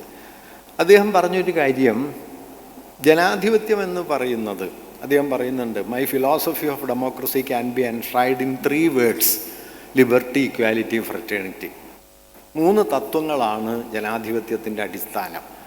Liberty, equality, fraternity. സ്വാതന്ത്ര്യം, സമത്വം, സാഹോദര്യം. ഫ്രഞ്ച് വിപ്ലവത്തിൻ്റെ 3 മുദ്രാവാക്യങ്ങൾ. പക്ഷെ അംബേദ്കർ അവിടെ നിർത്തുന്നില്ല. അംബേദ്കർ പറയുന്നുണ്ട്, ഇതിലേതെങ്കിലും ജനാധിപത്യം ഒരു തൃത്വമാണ്, ഒരു ട്രിനിറ്റി പ്രിൻസിപ്പിളാണ്, ഒരു തൃത്വ പദ്ധതിയാണ്. പിതാവും പുത്രനും പരിശുദ്ധാത്മാവും എന്ന് പറയുന്നത് പോലെ ഒരേർപ്പാടാണ് ജനാധിപത്യവും. അത് സ്വാതന്ത്ര്യമില്ലാത്ത സമത്വമില്ലാത്ത സ്വാതന്ത്ര്യമോ നിരർത്ഥക. അപ്പോൾ സമത്വമില്ലാത്ത സ്വാതന്ത്ര്യം അംബേദ്കർ പറയും മഹാഭൂരിപക്ഷത്തെ ചൂഷണം ചെയ്യാനുള്ള ന്യൂനപക്ഷത്തിൻ്റെ അവകാശം മാത്രമാണ്. അത് നിരർത്ഥകമാണ്. തിരിച്ച് സ്വാതന്ത്ര്യമില്ലാത്ത സമത്വം വ്യക്തികളുടെ ഇച്ഛയ്ക്ക് ഇടമില്ലാത്തതാണ്. അതുകൊണ്ട് സ്വാതന്ത്ര്യവും സമത്വവും പരസ്പര പൂരകമായേ നിൽക്കൂ. പക്ഷെ ഇതിലൊരു പ്രോബ്ലം ഉണ്ടെന്ന് അംബേദ്കർ തിരിച്ചറിയുന്നുണ്ട്. അംബേദ്കർ പറഞ്ഞത്, ഇങ്ങനെയാണെങ്കിൽ ഇതിലൊരു ഇൻഹറൻ്റായ ഒരു കോൺട്രഡിക്ഷൻ ഉണ്ട്. അതെന്താണെന്ന് വെച്ചാൽ, ആരുടെയും സ്വാതന്ത്ര്യബോധത്തിൻ്റെ നിരുപാധികമായ തടസ്സമില്ലാത്ത ആവിഷ്കാരം സമൂഹത്തിൻ്റെ സമത്വഭാവനയെ തടസ്സപ്പെടുത്തും. ഇപ്പം എൻ്റെ സ്വാതന്ത്ര്യം ഞാൻ തടസ്സമേതുമില്ലാതെ വിനിയോഗിക്കാൻ ശ്രമിച്ചാൽ സമൂഹത്തിൻ്റെ ഒരു ഇഗാലിറ്റേറിയനായ തുല്യതാബോധത്തിൽ അധിഷ്ഠിതമായ ജീവിതത്തിന് അതെതിരായി മാറും. അതുകൊണ്ട് വ്യക്തികളുടെ സ്വാതന്ത്ര്യം നിരുപാധികമായി നമ്മൾ ഭാവന ചെയ്താൽ സമത്വം എന്ന ആശയത്തെ അത് ദുർബലപ്പെടുത്തും. തിരിച്ച് സമത്വത്തെ നമ്മൾ സൂപ്പർ ഇമ്പോസ് ചെയ്യാൻ ശ്രമിച്ചാൽ, അന്തിമമായൊരു തത്വമായി സമത്വത്തെ അടിച്ചേൽപ്പിക്കാൻ ശ്രമിച്ചാൽ വ്യക്തികളുടെ സ്വാതന്ത്ര്യം ഹനിക്കപ്പെടും.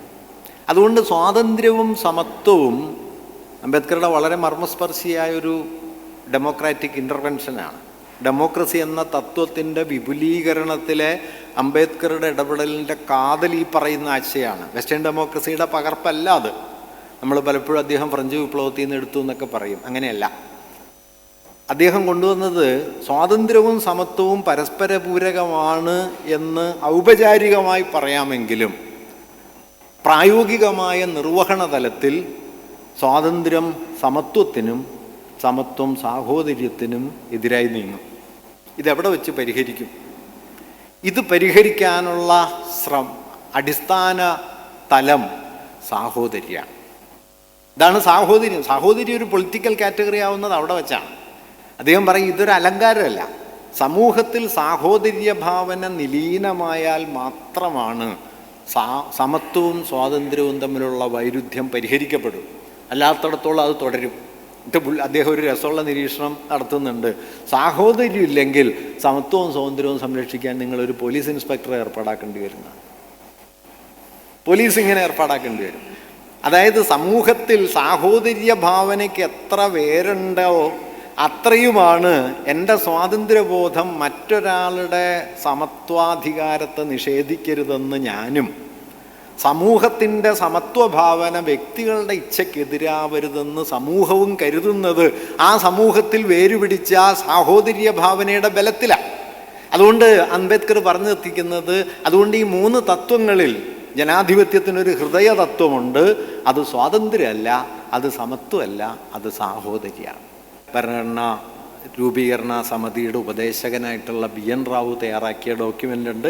അങ്ങനെ നിരവധി ഡോക്യുമെൻറ്റുകൾ ഇതിൻ്റെ പശ്ചാത്തലത്തിലുണ്ട്.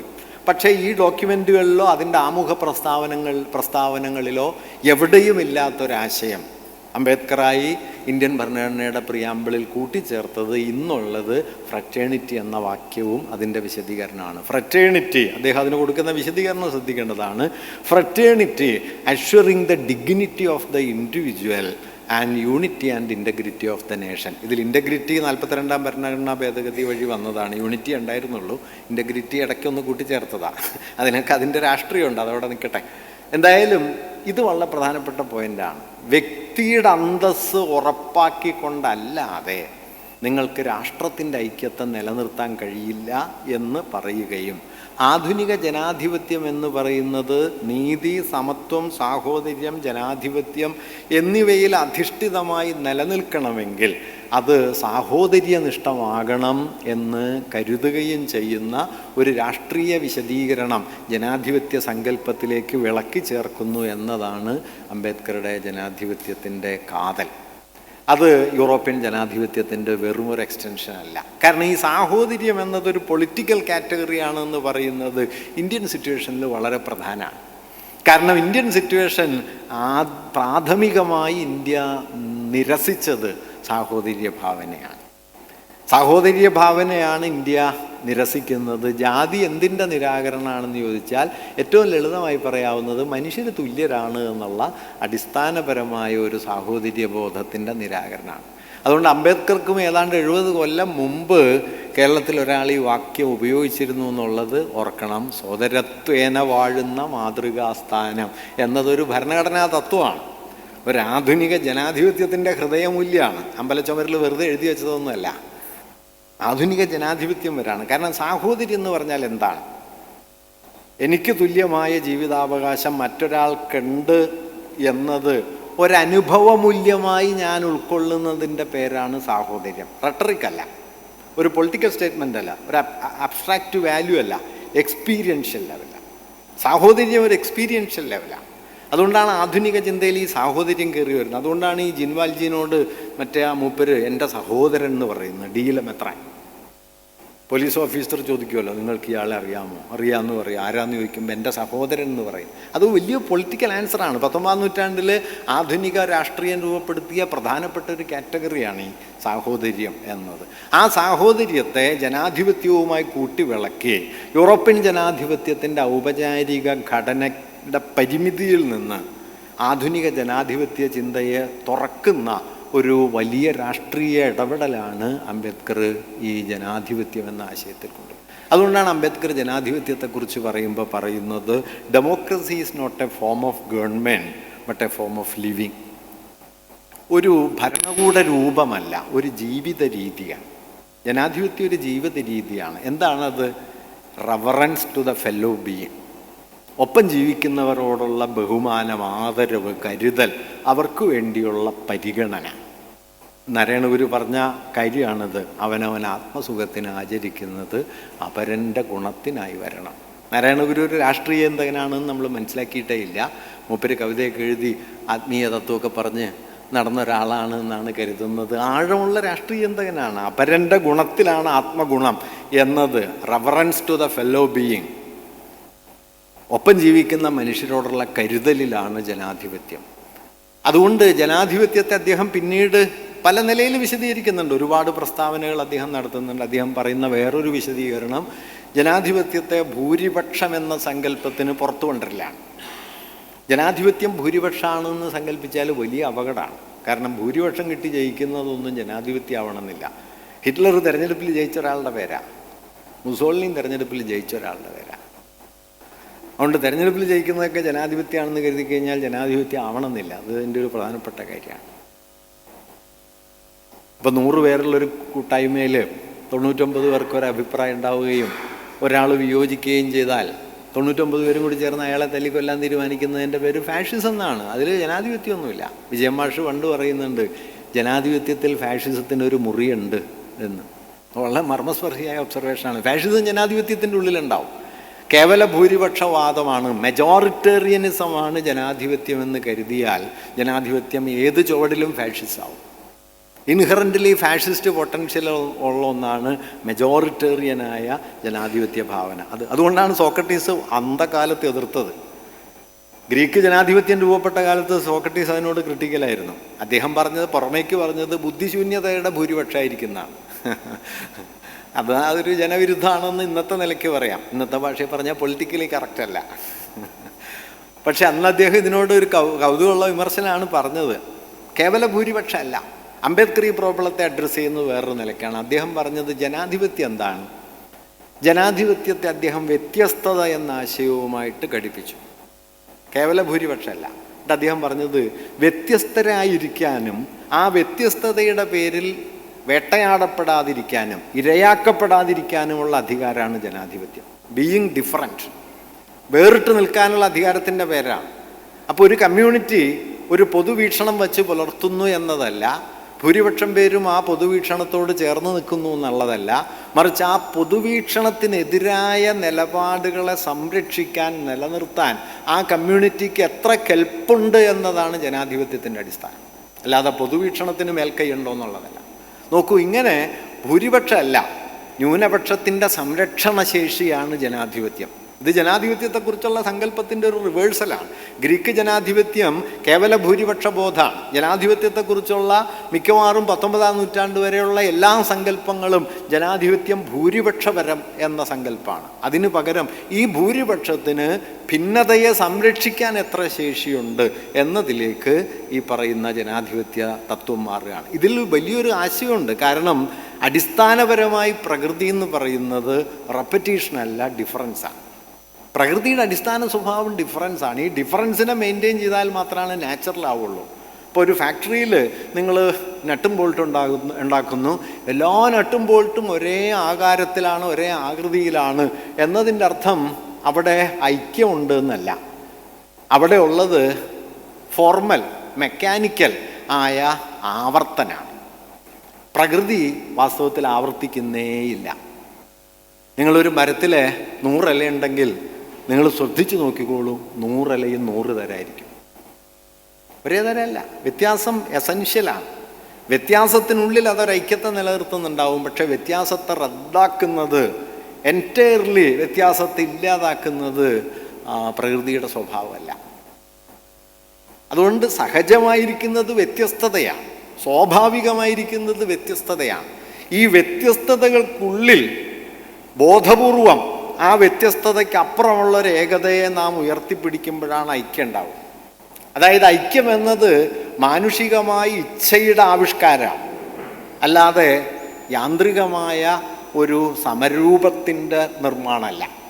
ഒരേ രൂപത്തിൽ ഇങ്ങനെ ഫാക്ടറി പ്രൊഡക്ഷൻ നടക്കുന്നത് പോലെ മനുഷ്യർ ജീവിക്കുന്നതിൻ്റെ പേരേ അല്ല ജനാധിപത്യം.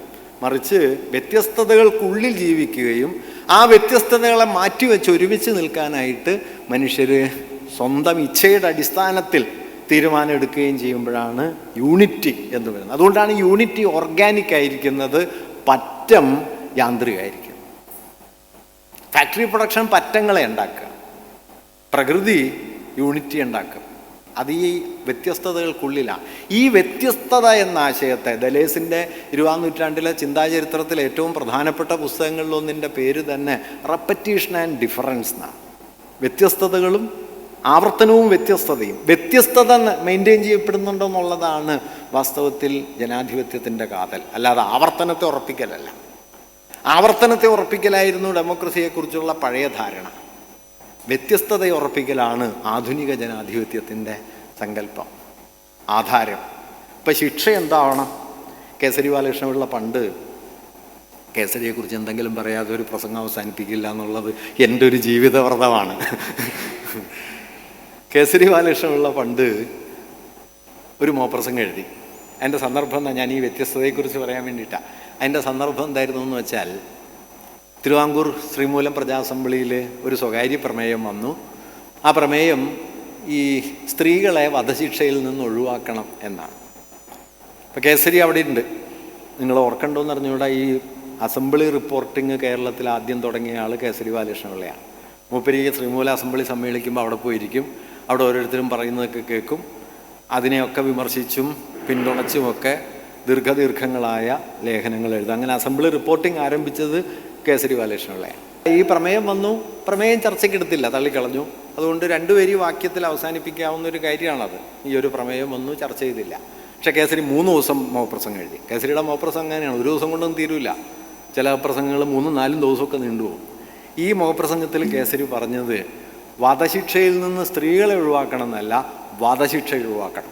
വധശിക്ഷ ശരിയല്ല. ഇന്ന് നിങ്ങൾ എടുത്തു നോക്കിക്കോളൂ, മലയാളത്തിൽ അതിനേക്കാൾ ഗംഭീരമായ ഒരു പ്രബന്ധം വധശിക്ഷയ്ക്കെതിരെ കിട്ടൂല. അത്ര സമഗ്രമാണ്. അതിൽ കേസരി ചർച്ച ചെയ്യുന്ന എന്താണ് ശിക്ഷ. ഗംഭീര ആലോചനയാണ്. കേസരി പറഞ്ഞത് ശിക്ഷയുടെ പിന്നിലെ പ്രേരണ എന്താണ്. അപ്പം അദ്ദേഹം ശിക്ഷയ്ക്ക് പല കാലങ്ങളിലുണ്ടായ സങ്കല്പന വ്യത്യാസങ്ങൾ ചർച്ച ചെയ്യുന്നുണ്ട്. പ്രാകൃത സമൂഹങ്ങളിൽ ശിക്ഷ എന്ന് പറഞ്ഞാൽ അതിൻ്റെ പിന്നിൽ പ്രതികാരമാണ്. കട്ടവൻ്റെ കൈവെട്ടുക, കൊന്നവനെ കൊല്ലുക തുടങ്ങിയ യുക്തികളൊക്കെ ഈ പ്രതികാരമാണ്. അതായിരുന്നു പ്രാകൃത സമൂഹങ്ങളിലെ ശിക്ഷയുടെ താല്പര്യം. പിന്നീട് ഒരു ഘട്ടം കഴിഞ്ഞപ്പോൾ നഷ്ടപരിഹാരം എന്നതായി. നഷ്ടപരിഹാരം എന്ന് വെച്ചാൽ ഒരു കുറ്റകൃത്യം കൊണ്ടൊരു നഷ്ടം ഉണ്ടായാൽ ആ നഷ്ടം കുറ്റവാളിയിൽ നിന്ന് ഈടാക്കുക. ഇതാണ് നഷ്ടപരിഹാരത്തിൻ്റെ പിന്നിലെ ഒരു അടിസ്ഥാന യുക്തി. കേസരി പറഞ്ഞു ഇത് രണ്ടും ആധുനികമല്ല, ഇത് സ്വീകാര്യമല്ല. സ്വീകാര്യമായ ഒരേ ഒരു ശിക്ഷാസങ്കല്പം റിഫർമേഷൻ, നവീകരണമാണ്. എന്തുകൊണ്ട്? അദ്ദേഹം പറഞ്ഞു 100-ൽ 99 കുറ്റവാളിയും കുറ്റവാളിയായിത്തീരുന്നത് സാമൂഹ്യ കാരണങ്ങളാലാണ്, വ്യക്തിപരമല്ല. അയാൾ കുറ്റവാളിയാകാൻ ആഗ്രഹിച്ച് കുറ്റവാളിയാകുന്ന ആളുകൾ സമൂഹത്തിൽ 1% ഉണ്ടാവുള്ളൂ. അതായത് ഒരു കുറ്റകൃത്യത്തിൽ കുറ്റവാളി എത്രത്തോളം പങ്കാളിയാണോ അത്രത്തോളം തന്നെ ആ സമൂഹം പങ്കാളിയാണ്.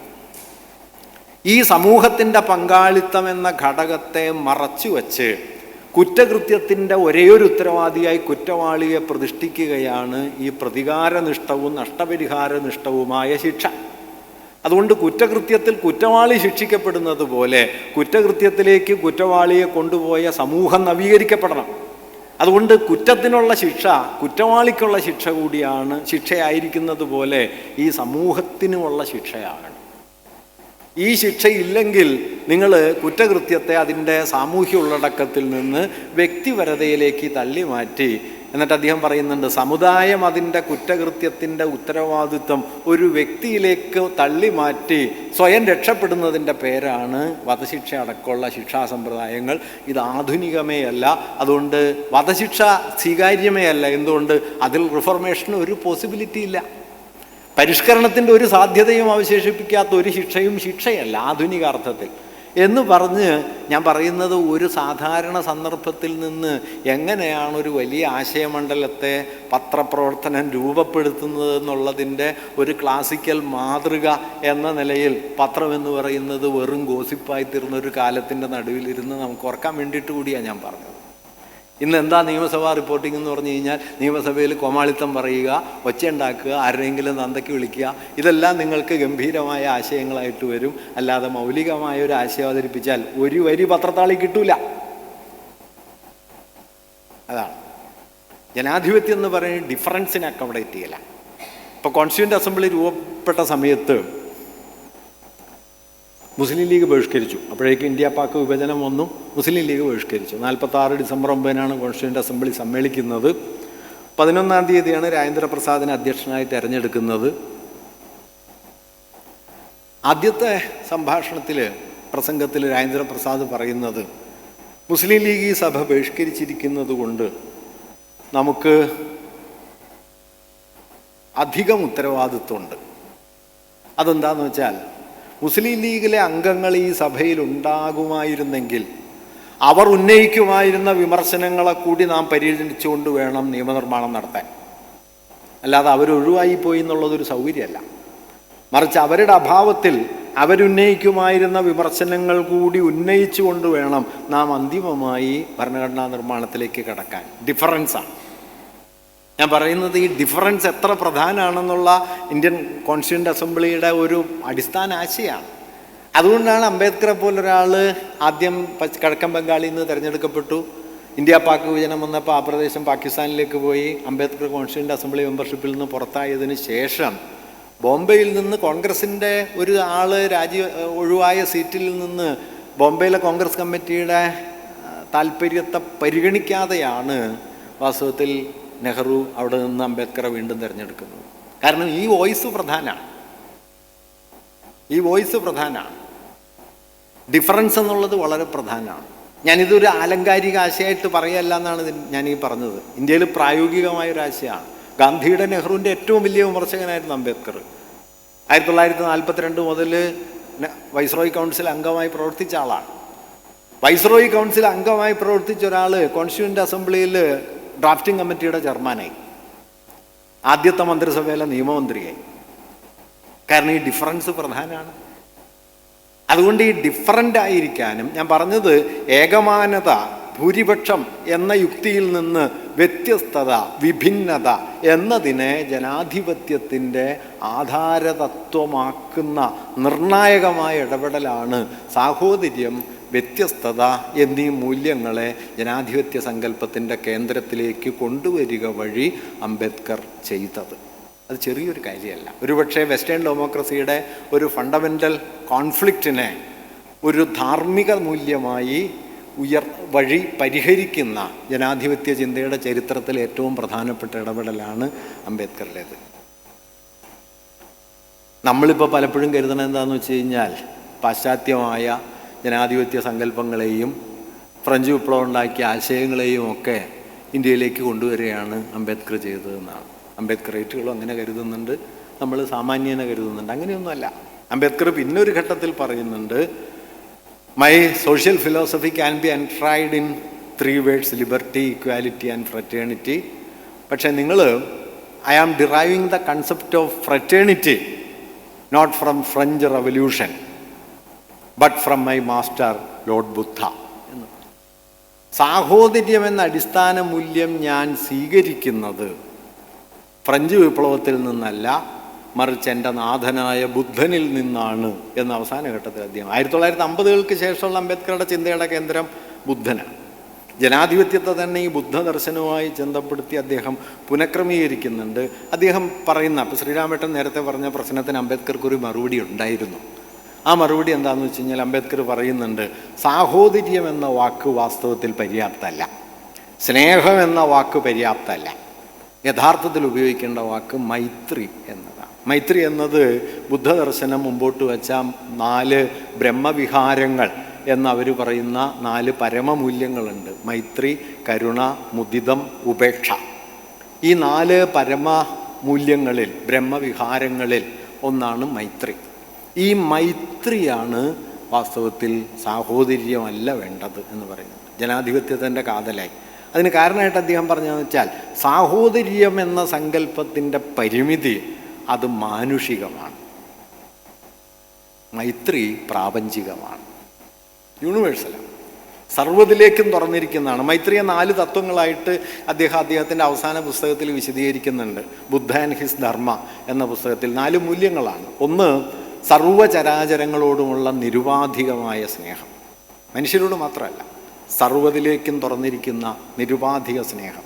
2 എല്ലാറ്റിനോടുമുള്ള തുറസ്, 3 തനിക്ക് കൈവന്ന ആഹ്ലാദം സമസ്ത ജീവജാലങ്ങൾക്കും കൈവരണമെന്ന സമർപ്പണബോധം, 4 ആരോടുമുള്ള വെറുപ്പില്ലായ്മ. ഈ 4 മൂല്യങ്ങളാണ്. ഈ 4 മൂല്യങ്ങളാണ് ജനാധിപത്യത്തിൻ്റെ ആധാരമാകേണ്ടത്. അത്രയും വ്യാപ്തി സാഹോദര്യം എന്ന സങ്കല്പത്തിന് ഇല്ലാത്തത് കൊണ്ട് fraternity is not the apt word, fraternity is not sufficient എന്ന് പറഞ്ഞ് the real word is maitri എന്ന് പറയും. എന്നിട്ട് അദ്ദേഹം ചോദിക്കും, ഈ മൈത്രി അല്ലേ വേണ്ടത് എന്ന ചോദ്യം അദ്ദേഹം ഉന്നയിക്കുകയും ജനാധിപത്യത്തെ കേവലമായ രാഷ്ട്രീയ ഭൂരിപക്ഷം എന്നതിൽ നിന്ന് പ്രാപഞ്ചികമായ ഒരു സാഹോദര്യ ബോധം എന്നതിലേക്ക് വികസിപ്പിച്ചുകൊണ്ടാണ് 1920-കളിലെ തൻ്റെ രാഷ്ട്രീയ ധാരണയെ 56-ൽ അദ്ദേഹം എത്തിച്ച് നിർത്തുന്നത്. ഇത്രയും വലിയ മാറ്റമുണ്ട്. വാസ്തവത്തിൽ ജനാധിപത്യ ചിന്തയുടെ ചരിത്രത്തിൽ ഇത്രയും ആഴത്തിൽ അതിനെ രൂപാന്തരപ്പെടുത്താൻ ശ്രമിച്ച മറ്റൊരു പൊളിറ്റിക്കൽ ഫിലോസഫറെ ഇന്ത്യയിൽ നമുക്ക് ഉറപ്പായിട്ടും കാണാൻ പറ്റില്ല. ലോകത്ത് തന്നെ താരതമ്യേന വളരെ കുറവാണ്. അംബേദ്കറുടെ ചിന്തയുടെ ഏറ്റവും വലിയ പ്രാധാന്യം അതാണ്. അവിടെ അദ്ദേഹം ഒരു കാര്യം കൂടി പറയുന്നുണ്ട്, ഇതൊന്നും ഇന്ത്യയിൽ നടപ്പുള്ള കാര്യമല്ല. അദ്ദേഹം പറയുന്നുണ്ട്, ഇന്ത്യ ഒട്ടും ഡെമോക്രാറ്റിക് അല്ല. കാരണം ഇന്ത്യ അസമത്വത്തെ സ്വാംശീകരിച്ച ഒരു സമൂഹമാണ്. ജാതി ഇന്നത്തെ അർത്ഥമൊന്നുമില്ലെങ്കിലും അദ്ദേഹം അന്ന് തന്നെ പറഞ്ഞിട്ടുണ്ട്, ഒരു ചാണകക്കൂനയ്ക്ക് മുകളിലാണ് ഇത് നിൽക്കുന്നത്. കൗഡങ് എന്ന വാക്ക് അന്ന് അദ്ദേഹം ഉപയോഗിച്ചിട്ടുണ്ട്. ഇന്നത്തെ ഒരർത്ഥമില്ല കേട്ടോ, പക്ഷേ മൂപ്പർക്ക് അന്ന് എങ്ങനെയോ ഒരു ഉൾക്കാഴ്ച കിട്ടി, ഒരു ചാണകക്കൂനയ്ക്ക് മുകളിലാണ്. അതുകൊണ്ട് ഇന്ത്യയിലെ ജനാധിപത്യം നിലനിൽക്കണമെങ്കിൽ ഡെമോക്രസിയെ അടിസ്ഥാനപരമായി നാം പരിശീലിക്കണം. ആ പരിശീലന മൂല്യമായിട്ടാണ് അദ്ദേഹം ഒരു സങ്കല്പനം തോമസ് ഗ്രോറ്റിൻ്റെ പഴയ ആശയത്തെ പുനരവതരിപ്പിച്ചുകൊണ്ട് പറയുന്നത് കോൺസ്റ്റിറ്റ്യൂഷണൽ മൊറാലിറ്റി. റിലീജിയസ് മൊറാലിറ്റിയും റിച്വലിസ്റ്റിക് മൊറാലിറ്റിയിലുമാണ് ഇന്ത്യക്കാർ ജീവിക്കുന്നത്. അതിനു പകരം ഭരണഘടനാപരമായ ധാർമ്മികത പരിശീലിക്കണം. ഇന്ത്യക്ക് സഹജമല്ല. ഇന്ത്യക്ക് സഹജമായത് അസമത്വമാണ്, അനീതിയാണ്, മനുഷ്യവിരുദ്ധതയാണ്. അതിന് പകരം സാഹോദര്യവും സ്വാതന്ത്ര്യവും സമത്വവും പരിശീലിക്കേണ്ടതുണ്ട്. അത് നമ്മൾ ഉണ്ടാക്കിയെടുക്കേണ്ടതുണ്ട് എന്ന് അദ്ദേഹം കരുതുകയും അങ്ങനെ ഉണ്ടാക്കിയെടുക്കേണ്ടുന്ന ഈ സാഹോദര്യത്തിൻ്റെ ആധുനികമായ മാനവിക ജീവിതത്തിൻ്റെ മൂല്യത്തെ കോൺസ്റ്റിറ്റ്യൂഷണൽ മൊറാലിറ്റി എന്ന് വിശേഷിപ്പിക്കുകയും ഈ കോൺസ്റ്റിറ്റ്യൂഷണൽ മൊറാലിറ്റി ഉറച്ചാൽ മാത്രമാണ് ഒരു ജനാധിപത്യ സമൂഹമായിട്ട് ഇന്ത്യ നിലനിൽക്കുകയുള്ളൂ എന്ന് നിർദ്ദേശിക്കുകയും ചെയ്തു. അതുകൊണ്ട് കോൺസ്റ്റിറ്റ്യൂഷണൽ മൊറാലിറ്റി വാസ്തവത്തിൽ അംബേദ്കർ പിന്നീട് പറയുന്ന മൈത്രി പോലുള്ള ആശയങ്ങളിലേക്ക് തുറന്നു കിടക്കുന്ന ഒരു വാതിലാണ്. ഞാൻ പറഞ്ഞതിൻ്റെ ആകത്തുക എന്താണെന്ന് വെച്ചാൽ, അംബേദ്കറിൽ എത്തുന്നതോടെ ജനാധിപത്യം എന്ന് പറയുന്നത് ഒരു പൊളിറ്റിക്കൽ കാറ്റഗറി എന്നതിൽ നിന്ന് ഒരു എത്തിക്കൽ കാറ്റഗറിയായി മാറി എന്നതാണ്. ഒരു നൈതിക സങ്കല്പമായി, ഒരു നൈതിക സമ്പർക്കമായി. അതാണ് not a form of government but a form of living, reverence to the fellow being. സഹജീവികളോടുള്ള ആദരവ്, കരുതൽ നിങ്ങൾക്ക് എത്രയുണ്ട് എന്നത് ജനാധിപത്യത്തിൻ്റെ മൂല്യമായാലുണ്ടല്ലോ. ജനാധിപത്യം 5 കൊല്ലം കൂടുമ്പോൾ നടക്കുന്ന തെരഞ്ഞെടുപ്പോ പാർട്ടി സംവിധാനങ്ങളോ ഒന്നുമല്ല. നമ്മുടെ നിത്യജീവിതത്തിൻ്റെ ആധാര തത്വമായിട്ട് ജനാധിപത്യം മാറും. Reverence to the fellow being. ഈ ഫെല്ലോ ബീയിങ് എന്നുള്ളതിന് എത്രത്തോളം വലുതാക്കാമോ അത്രത്തോളം ഡെമോക്രാറ്റിക് ആവും നമ്മൾ. ആ ഫെല്ലോ ബീയിങ്ങിൽ മേതുല്ലാദാഷൻ പറഞ്ഞ പോലെ അവസാനത്തെ പുഴുവും അവശേഷിക്കുന്നത് വരെ ഞാൻ എൻ്റെ സമരം തുടരും. അസാധ്യവാക്യാണ്. അവസാനത്തെ മനുഷ്യൻ അവശേഷിക്കുന്നത് വരെ സമരം തുടരുന്നൊക്കെ നമ്മൾ പറഞ്ഞിട്ടുണ്ട്. മേതിലാണ് പറഞ്ഞ അവസാനത്തെ പുഴുവും. മൈത്രിയൊന്നും പുതിയ ആശയമാണെന്നും വേണമെങ്കിൽ പറയണമെന്നില്ല കേട്ടോ. അംബേദ്കർ ഇത് ആവിഷ്കരിക്കുന്നതിന് 30 കൊല്ലം മുമ്പ് കുമാരനാശാൻ ചണ്ടാല ഭിക്ഷുകി എഴുതി. ചണ്ടാല ഭിക്ഷുകിയിൽ മൈത്രി എന്നുള്ള വാക്കുണ്ട്. മൈത്രി അദ്ദേഹം സ്നേഹവുമായിട്ട് ബന്ധിപ്പിക്കുന്നു. സ്നേഹം താൻ ജീവിതം ശ്രീമൻ, സ്നേഹവ്യാഹതി തന്നെ മരണം എന്ന് പറഞ്ഞിട്ട് അതിൻ്റെ ഒരു പ്രമാണമായിട്ട് ബുദ്ധൻ പറയുന്നത്, പ്രസേനജിത്തിനോട് പറയുന്നത്, അമ്മതൻ നെഞ്ഞു ഞരമ്പിൽ തങ്ങി ചെമ്മേ ചെഞ്ചോരയെ തന്നെ അമ്മിഞ്ഞ തൂ അമൃതാക്കും മൈത്രി നമ്മോടതോതുന്നു രാജൻ. എന്താണ് മൈത്രി? ചോരയെ മുലപ്പാലാക്കുന്ന മൂല്യമാണ് മൈത്രി. അമ്മയുടെ മുലപ്പാൽ എന്ന് പറയുന്നത് വാസ്തവത്തിൽ ചോരയാണ്. ചോരയാണ് മുലപ്പാലാകുന്നത്. ചോര എങ്ങനെ മുലപ്പാലാകും?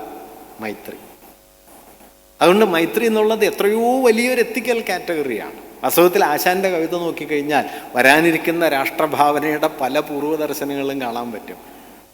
താന് വാൽമീകിയുടെ ആശ്രമത്തിൽ ചെന്ന് ജീവിക്കുന്ന സമയത്ത് അവിടെ അനുഭവിച്ച സ്നേഹത്തെക്കുറിച്ച് സീത ഓർക്കുമ്പോൾ ആശാൻ എഴുതുന്ന ഒരു വരിയുണ്ട്. തരുപക്ഷി മൃഗങ്ങളോടും ആ സുരരോടും നരരോടും ഒന്നുപോൽ ഒരു മട്ടവരുള്ളിലേന്തും ആ സരള സ്നേഹരസം നിനപ്പു ഞാൻ. തരുപക്ഷി മൃഗങ്ങളോട്, വൃക്ഷങ്ങളോട്, പക്ഷികളോട്, മൃഗങ്ങളോട്, സുരരോടും നരരോടും, മനുഷ്യരോടും ദൈവങ്ങളോടുമൊക്കെ ഒരു മട്ടവരുള്ളിലേന്തും ആ സരള സ്നേഹരസം. ആ സരള സ്നേഹരസത്തിൻ്റെ പേരാണ് മൈത്രി. ഈ മൈത്രിയാണ് ആധുനിക ജനാധിപത്യത്തിൻ്റെ കാതലാകണം എന്ന് അംബേദ്കർ നിർദ്ദേശിക്കുന്നത്. ഞാൻ പറയുന്നത് വെറും ഒരു പൊളിറ്റിക്കൽ കാറ്റഗറിയായി, ഒരു ഭരണയുക്തിയായി മാറിയ ഈ ജനാധിപത്യം എന്ന സങ്കല്പത്തെ വ്യക്തിപരമായ ഒരു ധാർമ്മികതയുടെയും രാഷ്ട്രീയ ജീവിതത്തിൻ്റെ ആധാരത്തിൻ്റെയും ഒരു പക്ഷേ പാശ്ചാത്യ ജനാധിപത്യത്തിൻ്റെ ആന്തരിക വൈരുദ്ധ്യത്തെ മറികടക്കുന്ന ഒരു വിഭാവന ക്രമത്തിൻ്റെയും അടിത്തറയായി അംബേദ്കർ വികസിപ്പിച്ചെടുത്തു എന്നുള്ളതാണ് അംബേദ്കറുടെ ജനാധിപത്യ ദർശനത്തിൻ്റെ ഏറ്റവും വലിയ ഒരു പ്രാധാന്യം. നിർഭാഗ്യവശാൽ ഇതൊന്നും ഇപ്പോൾ ആരും ഓർക്കുന്നില്ല. അംബേദ്കർ പറയുന്നുണ്ട്, ഇന്ത്യൻ ജനാധിപത്യം നേരിടാനിരിക്കുന്ന ഏറ്റവും വലിയ വെല്ലുവിളി എന്താണെന്ന് വെച്ചാൽ പൊളിറ്റിക്കൽ മെജോറിറ്റിയെ നിങ്ങൾക്ക് കമ്മ്യൂണൽ മെജോറിറ്റി കൊണ്ട് റീപ്ലേസ് ചെയ്യാൻ പറ്റും. രാഷ്ട്രീയ ഭൂരിപക്ഷത്തെ വർഗീയ ഭൂരിപക്ഷം കൊണ്ട്, സാമുദായിക ഭൂരിപക്ഷം കൊണ്ട് അട്ടിമറിക്കാൻ പറ്റും. അതിന് അദ്ദേഹം അന്നൊരു പ്രതിവിധി പറഞ്ഞിരുന്നു കേട്ടോ. ആ പ്രതിവിധി കോൺസ്റ്റിറ്റ്യൂവൻ്റ് അസംബ്ലി അംഗീകരിച്ചില്ല.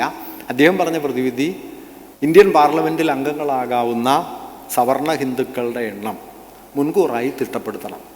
50% ഹിന്ദുക്കൾ, സവർണ ഹിന്ദുക്കൾ, ജാതി ഹിന്ദുക്കൾ ഇന്ത്യൻ പാർലമെൻറ്റിൽ അംഗങ്ങളാവില്ല എന്ന് നിയമപരമായി ഉറപ്പുവരുത്തണം.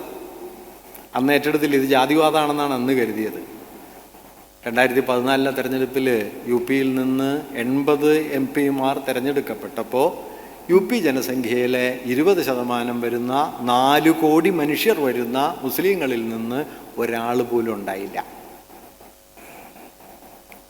ജനാധിപത്യം എന്നത് സെലക്റ്റീവ് റെപ്രസെൻറ്റേഷൻ എന്നതിനപ്പുറം സെലക്റ്റീവ് എക്സ്ക്ലൂഷനായി. തെരഞ്ഞെടുക്കുന്ന പ്രാതിനിധ്യാവകാശത്തിന് പകരം തെരഞ്ഞെടുത്ത് പുറന്തള്ളലാണ്, തെരഞ്ഞുപിടിച്ച് പുറന്തള്ളലാണ് ഇന്ന് ഇന്ത്യൻ ജനാധിപത്യം. ജനാധിപത്യം ഒരു പുറന്തുണ്ട് മാത്രമായി. Political democracy, social democracy, economic democracy, മൂന്നും അംബേദ്കർ മുമ്പോട്ട് വയ്ക്കുന്നുണ്ട്. ഈ തൃത്വ പദ്ധതിയിൽ രാഷ്ട്രീയ ജനാധിപത്യം, സാമൂഹ്യ ജനാധിപത്യം, സാമ്പത്തിക ജനാധിപത്യം. രാഷ്ട്രീയ ജനാധിപത്യം എന്ന് പറയുന്നത് അംബേദ്കറുടെ അവസാനത്തെ പ്രസംഗമുണ്ട്. അവസാനത്തെ അല്ല, കോൺസ്റ്റിറ്റ്യൂവൻ്റ് അസംബ്ലിയിലെ അവസാനത്തെ പ്രസംഗം 1949 നവംബർ 25 വൈകുന്നേരം അദ്ദേഹം പ്രസംഗിക്കുന്നു. ഏതാണ്ട് ഈ ആശയമാണ്, now we are entering in to a system where 1 man 1 vote and 1 vote 1 value. ഒരു പുതിയ വ്യവസ്ഥയിലേക്ക് കടക്കുകയാണ്. ഒരാൾക്കൊരു വോട്ടും എല്ലാ വോട്ടിനും തുല്യ മൂല്യവുമുള്ള ഒരു വ്യവസ്ഥ. But still we are far away from creating a system where 1 man 1 value. പക്ഷെ എല്ലാ മനുഷ്യർക്കും തുല്യ മൂല്യമുള്ളൊരു വ്യവസ്ഥ എത്രയോ അകലെയാണ്. 49 അംബേദ്കർ പറഞ്ഞതിൻ്റെ 1000 കാത അകലെയാണ് ഇപ്പോൾ. നിങ്ങളുടെ വീട്ടിൽ പശുവിൻ്റെ ഇറച്ചി ഉണ്ടെന്ന് പറഞ്ഞ് നിങ്ങളെ തല്ലിക്കൊന്നാൽ കേസ് വരാത്തൊരു കാലം ഇത്. മുഹമ്മദ് അഖ്ലാഖ് കൊല്ലപ്പെട്ട ദിവസം പിറ്റേന്ന് ഇന്ത്യയിൽ മുഴുവൻ ക്ഷോഭം ഉണ്ടായി. ഇപ്പം എല്ലാ ആഴ്ചയും കൊല്ലലുള്ളതുകൊണ്ട് ഒരു ക്ഷോഭമില്ല. ബെനാലിറ്റി ഓഫ് ദ ഇവിൾ എന്ന് അന്നാരണ്ട് പറയുമല്ലോ, തിന്മയുടെ സർവ്വസാധാരണത്വം. അതിൻ്റെ നടുവിൽ നമ്മൾ വളരെ സ്വാഭാവികമായിട്ട് ജീവിക്കുന്നു. ഫാഷിസത്തിൻ്റെ അടിസ്ഥാന ലക്ഷണം അതാണ്, തിന്മയുടെ സാർവത്രികമായ സാധാരണതയും അതിനോടുള്ള നമ്മുടെ ഒത്തുതീർപ്പുകളും. അല്ലാതെ കൊലയില്ലാണ്ടായിട്ടല്ല. കൊലയൊക്കെ തുടരുന്നുണ്ട്, എല്ലാ വിവേചനങ്ങളും തുടരുന്നുണ്ട്. ബട്ട് നമ്മളതിൽ യൂസ്ഡ് ആയിരിക്കുന്നു എന്നതാണ്. അതുകൊണ്ട് ഈ കമ്മ്യൂണൽ മെജോറിറ്റി എന്നത് പൊളിറ്റിക്കൽ മെജോറിറ്റി അസ്ഥിരപ്പെടുത്താൻ കഴിയും, മാറ്റിമറിക്കാൻ കഴിയും, അതിലേക്ക് പ്രവേശിക്കാനും പിൻവാങ്ങാനും കഴിയും. കമ്മ്യൂണൽ മെജോറിറ്റി അസ്ഥിരപ്പെടുത്താൻ കഴിയില്ല, അതിലേക്ക് കയറാനോ പിൻവാങ്ങാനോ കഴിയില്ല. അതുകൊണ്ട് കമ്മ്യൂണൽ മെജോറിറ്റി എന്നത് വാസ്തവത്തിൽ ഡെമോക്രസിയെ ഒരു പേരും പുറന്തൊണ്ടും മാത്രമാക്കി കളയും എന്ന് അദ്ദേഹം പറയുന്നു. ആ പേരും പുറന്തൊണ്ടും മാത്രമാണ് നിർഭാഗ്യവശാൽ നമുക്ക് ഇന്ന് ബാക്കിയുള്ളത്. വേറൊന്നും ബാക്കിയില്ല. അതിൻ്റെ ആന്തരിക മൂല്യങ്ങൾ, reference to the fellow being എന്നൊക്കെ നമ്മൾ ജനാധിപത്യത്തെ സങ്കല്പിച്ചാൽ, ജനാധിപത്യം ശവമടക്ക് കഴിഞ്ഞിട്ട് കാലം എത്രയേ? ഒരടിസ്ഥാന ജീവിത മൂല്യം എന്ന നിലയിൽ ജനാധിപത്യം എവിടെ അവശേഷിക്കുന്നു?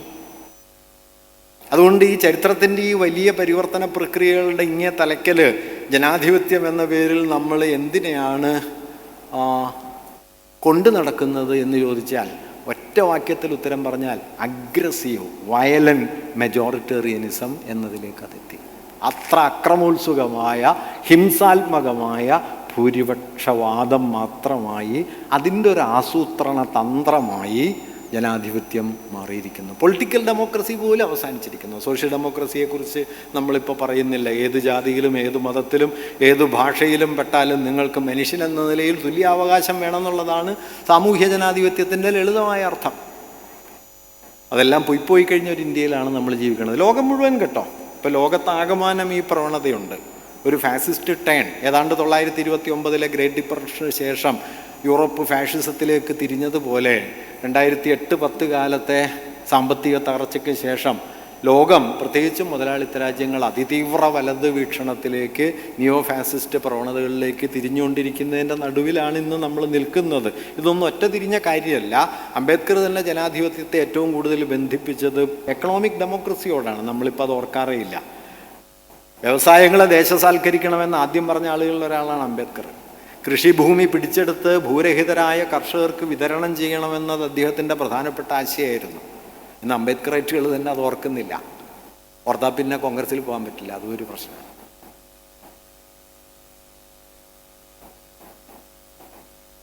അംബേദ്കർ ആ ഒരു പൊസിഷൻ എടുത്തിരുന്നു. അദ്ദേഹം മാർക്സിസത്തോട് ക്രിട്ടിക്കലായിരുന്നു, പക്ഷേ അദ്ദേഹം സോഷ്യലിസ്റ്റായിരുന്നു. അദ്ദേഹത്തിൻ്റെ independent labour party ILP independent labour party എന്ന അദ്ദേഹത്തിൻ്റെ പാർട്ടി 1936 വന്നപ്പോൾ ആ പാർട്ടിയുടെ പേരിൽ ലേബർ എന്നുള്ള വാക്കുള്ള. അപ്പോൾ ടൈംസ് ഓഫ് ഇന്ത്യ അദ്ദേഹത്തോട് ഇൻ്റർവ്യൂ നടത്തുമ്പോൾ ചോദിച്ചു, നിങ്ങൾ ഇത്രയും കാലം ഡിപ്രസ്ഡ് ക്ലാസ് എന്ന് പറഞ്ഞിട്ട് പാർട്ടി ഉണ്ടാക്കിയപ്പോൾ ലേബർ പാർട്ടി എന്ന് പേരിട്ട് എന്താണെന്ന് ചോദിച്ചു. അംബേദ്കർ പറഞ്ഞത് ലേബർ എന്ന വാക്കിൽ എല്ലാ മർദ്ദനങ്ങളും ഉണ്ട്, പ്രാപഞ്ചികമായ എല്ലാ മർദ്ദനങ്ങളും ഉൾക്കൊണ്ടിരിക്കുന്ന ഒരു വാക്കാണ് ലേബർ, അതുകൊണ്ടാണ് ആ പേരിട്ടതെന്ന് അന്ന് മറുപടി പറയുന്നുണ്ട്. ആ പാർട്ടിയുടെ കൊടിയുടെ നിറം ചുവപ്പായിരുന്നു. ഞാൻ സാന്ദർഭികമായിട്ട് പറഞ്ഞതാണ്. ചുവപ്പ് ഭയങ്കര ഒരു അസ്വാസ്ഥ്യമാണല്ലോ, അതുകൊണ്ട് അങ്ങനെ ഒരു നിറം ഉണ്ടായിരുന്നു. ഞാൻ പറഞ്ഞ ഡെമോക്രസി എന്ന് പറയുന്നതിനെ ഇങ്ങനെ ഒരു കേവല ഭൂരിപക്ഷത്തിനപ്പുറം ഒരു ധാർമ്മിക തലത്തിലേക്ക് എത്തിക്കുക എന്ന ഒരു വലിയ പ്രോസസ്സ് ചിന്താചരിത്രത്തിൽ ജനാധിപത്യത്തിന് അംബേദ്കർ നൽകിയിരുന്നു എന്ന ഓർമ്മ ഇന്ന് ജനാധിപത്യത്തെക്കുറിച്ചുള്ള നമ്മുടെ ആലോചനയിൽ പ്രധാനമാണ്. അവസാനമായിട്ട് ഡെമോക്രസിയെ ഒരു യുക്തിയുമായി ബന്ധിപ്പിച്ച് മനസ്സിലാക്കേണ്ടത് എങ്ങനെ, നമ്മുടെ റാഷണാലിറ്റിയും ഡെമോക്രസിയും തമ്മിലുള്ള ബന്ധം എന്താണ് എന്നതിനെക്കുറിച്ചുള്ള ഒരാശയം കൂടി പറഞ്ഞ് ഞാൻ ഈ അവതരണം അവസാനിപ്പിക്കാം. അത് നമ്മുടെ കാലത്തെ വലിയ സാമൂഹ്യ ചിന്തകനായ ജീൻ റസ്സിനെ നിങ്ങൾക്കറിയാലോ. അമർത്യാസെന്നോടൊപ്പം ചേർന്നിട്ടൊക്കെ ഇന്ത്യയിലെ പട്ടിണിയെക്കുറിച്ചും ഭക്ഷ്യപ്രശ്നങ്ങളെക്കുറിച്ചും ഒക്കെ പഠിച്ച വലിയ ഒരു എക്കണോമിസ്റ്റും സോഷ്യൽ സയൻറ്റിസ്റ്റുമാണ് ജീൻ റസ്. അദ്ദേഹം വളരെ കൗതുകകരമായ നിലയിൽ ഡെമോക്രസി എന്ന ആശയത്തെ റാഷണാലിറ്റിയുമായി ബന്ധിപ്പിച്ച് പറയുന്നുണ്ട്. അദ്ദേഹം പറയുന്നത് മനുഷ്യർക്ക് പലതരത്തിലുള്ള വിശ്വാസങ്ങളുണ്ട്. 3 തരം വിശ്വാസങ്ങളെ അദ്ദേഹം പറയുന്നു. ഒന്ന് ബ്ലൈൻഡ് ട്രസ്റ്റാണ്, അന്ധവിശ്വാസം. അന്ധമായി നമ്മൾ എന്തിലെങ്കിലുമൊക്കെ വിശ്വസിക്കും. ബ്ലൈൻഡ് ട്രസ്റ്റിനെ അദ്ദേഹം വിശേഷിപ്പിക്കുന്നത് ഇറാഷണാലിറ്റി എന്നാണ്. അയുക്തികതയാണ് അന്ധവിശ്വാസത്തിൻ്റെ അടിസ്ഥാനം. പിന്നെ അദ്ദേഹം കൊടുക്കുന്ന രസമുള്ളൊരു ഉദാഹരണം എന്താണെന്ന് വെച്ചാൽ, ഇപ്പോൾ ഒരു ക്ലാസ്സിൽ പരീക്ഷ നടക്കുന്ന സമയത്ത് കുട്ടികൾക്കെല്ലാം പേപ്പർ നൽകിയതിന് ശേഷം നിങ്ങൾ ആരും നോക്കി എഴുതരുത് എന്ന് പറഞ്ഞ് ഇൻവിജിലേറ്റർ അപ്പുറത്തെ മുറിയിൽ പോയിരുന്നു കഴിഞ്ഞാൽ നിശ്ചയമായിട്ടും കുട്ടികൾ നോക്കി എഴുതും. അല്ലാതെ അധ്യാപകൻ ഇങ്ങനെ പറഞ്ഞു എന്നുള്ളതുകൊണ്ട് കുട്ടികൾ നോക്കി എഴുതാതിരിക്കില്ല. ആ അധ്യാപകൻ്റെ വിശ്വാസം വാസ്തവത്തിൽ ബ്ലൈൻഡ് ട്രസ്റ്റാണ്, അതൊരു ഇറാഷണലാണ് എന്ന് അദ്ദേഹം പറയുന്നുണ്ട്. അന്ധവിശ്വാസം, അത്തരം അന്ധവിശ്വാസങ്ങൾ ധാരാളം അന്ധവിശ്വാസങ്ങളുടെ നടുവിലാണ് നമ്മൾ ജീവിക്കുന്നത്. രണ്ടാമത്തെ ഒരു വിശ്വാസ രൂപമായിട്ട് അദ്ദേഹം പറയുന്നത് ഇൻഡിവിജ്വൽ ട്രസ്റ്റ് എന്നുള്ളതാണ്, വ്യക്തിപരമായ വിശ്വാസം. വ്യക്തിപരമായ വിശ്വാസത്തിൻ്റെ ആധാരമായ യുക്തിയെ അദ്ദേഹം ഇൻസ്ട്രുമെൻ്റൽ റാഷണാലിറ്റി എന്ന് വിളിക്കുന്നു, ഉപകരണപരമായ സയുക്തികത. അതിൻ്റെ ഒരു തെളിവായിട്ട് അദ്ദേഹം ഉദാഹരണമായിട്ട് പറയുന്നത്, ഇപ്പോൾ നമ്മൾ റോട്ടിലൂടെ വണ്ടി ഓടിക്കുമ്പോൾ ഞാൻ ഇടത്തുവശത്തൂടെ ഓടിക്കുന്നു, വലത്തുവശത്ത് ഞാൻ പൊതുവെ പ്രവേശിക്കില്ല. അങ്ങനെ പ്രവേശിക്കാത്തതിന് കാരണം എന്താണെന്ന് വെച്ചാൽ എതിരെ വരുന്ന ആളും ഇടത്തുവശത്തുകൂടി ഓടിക്കും എന്ന വിശ്വാസമാണ്.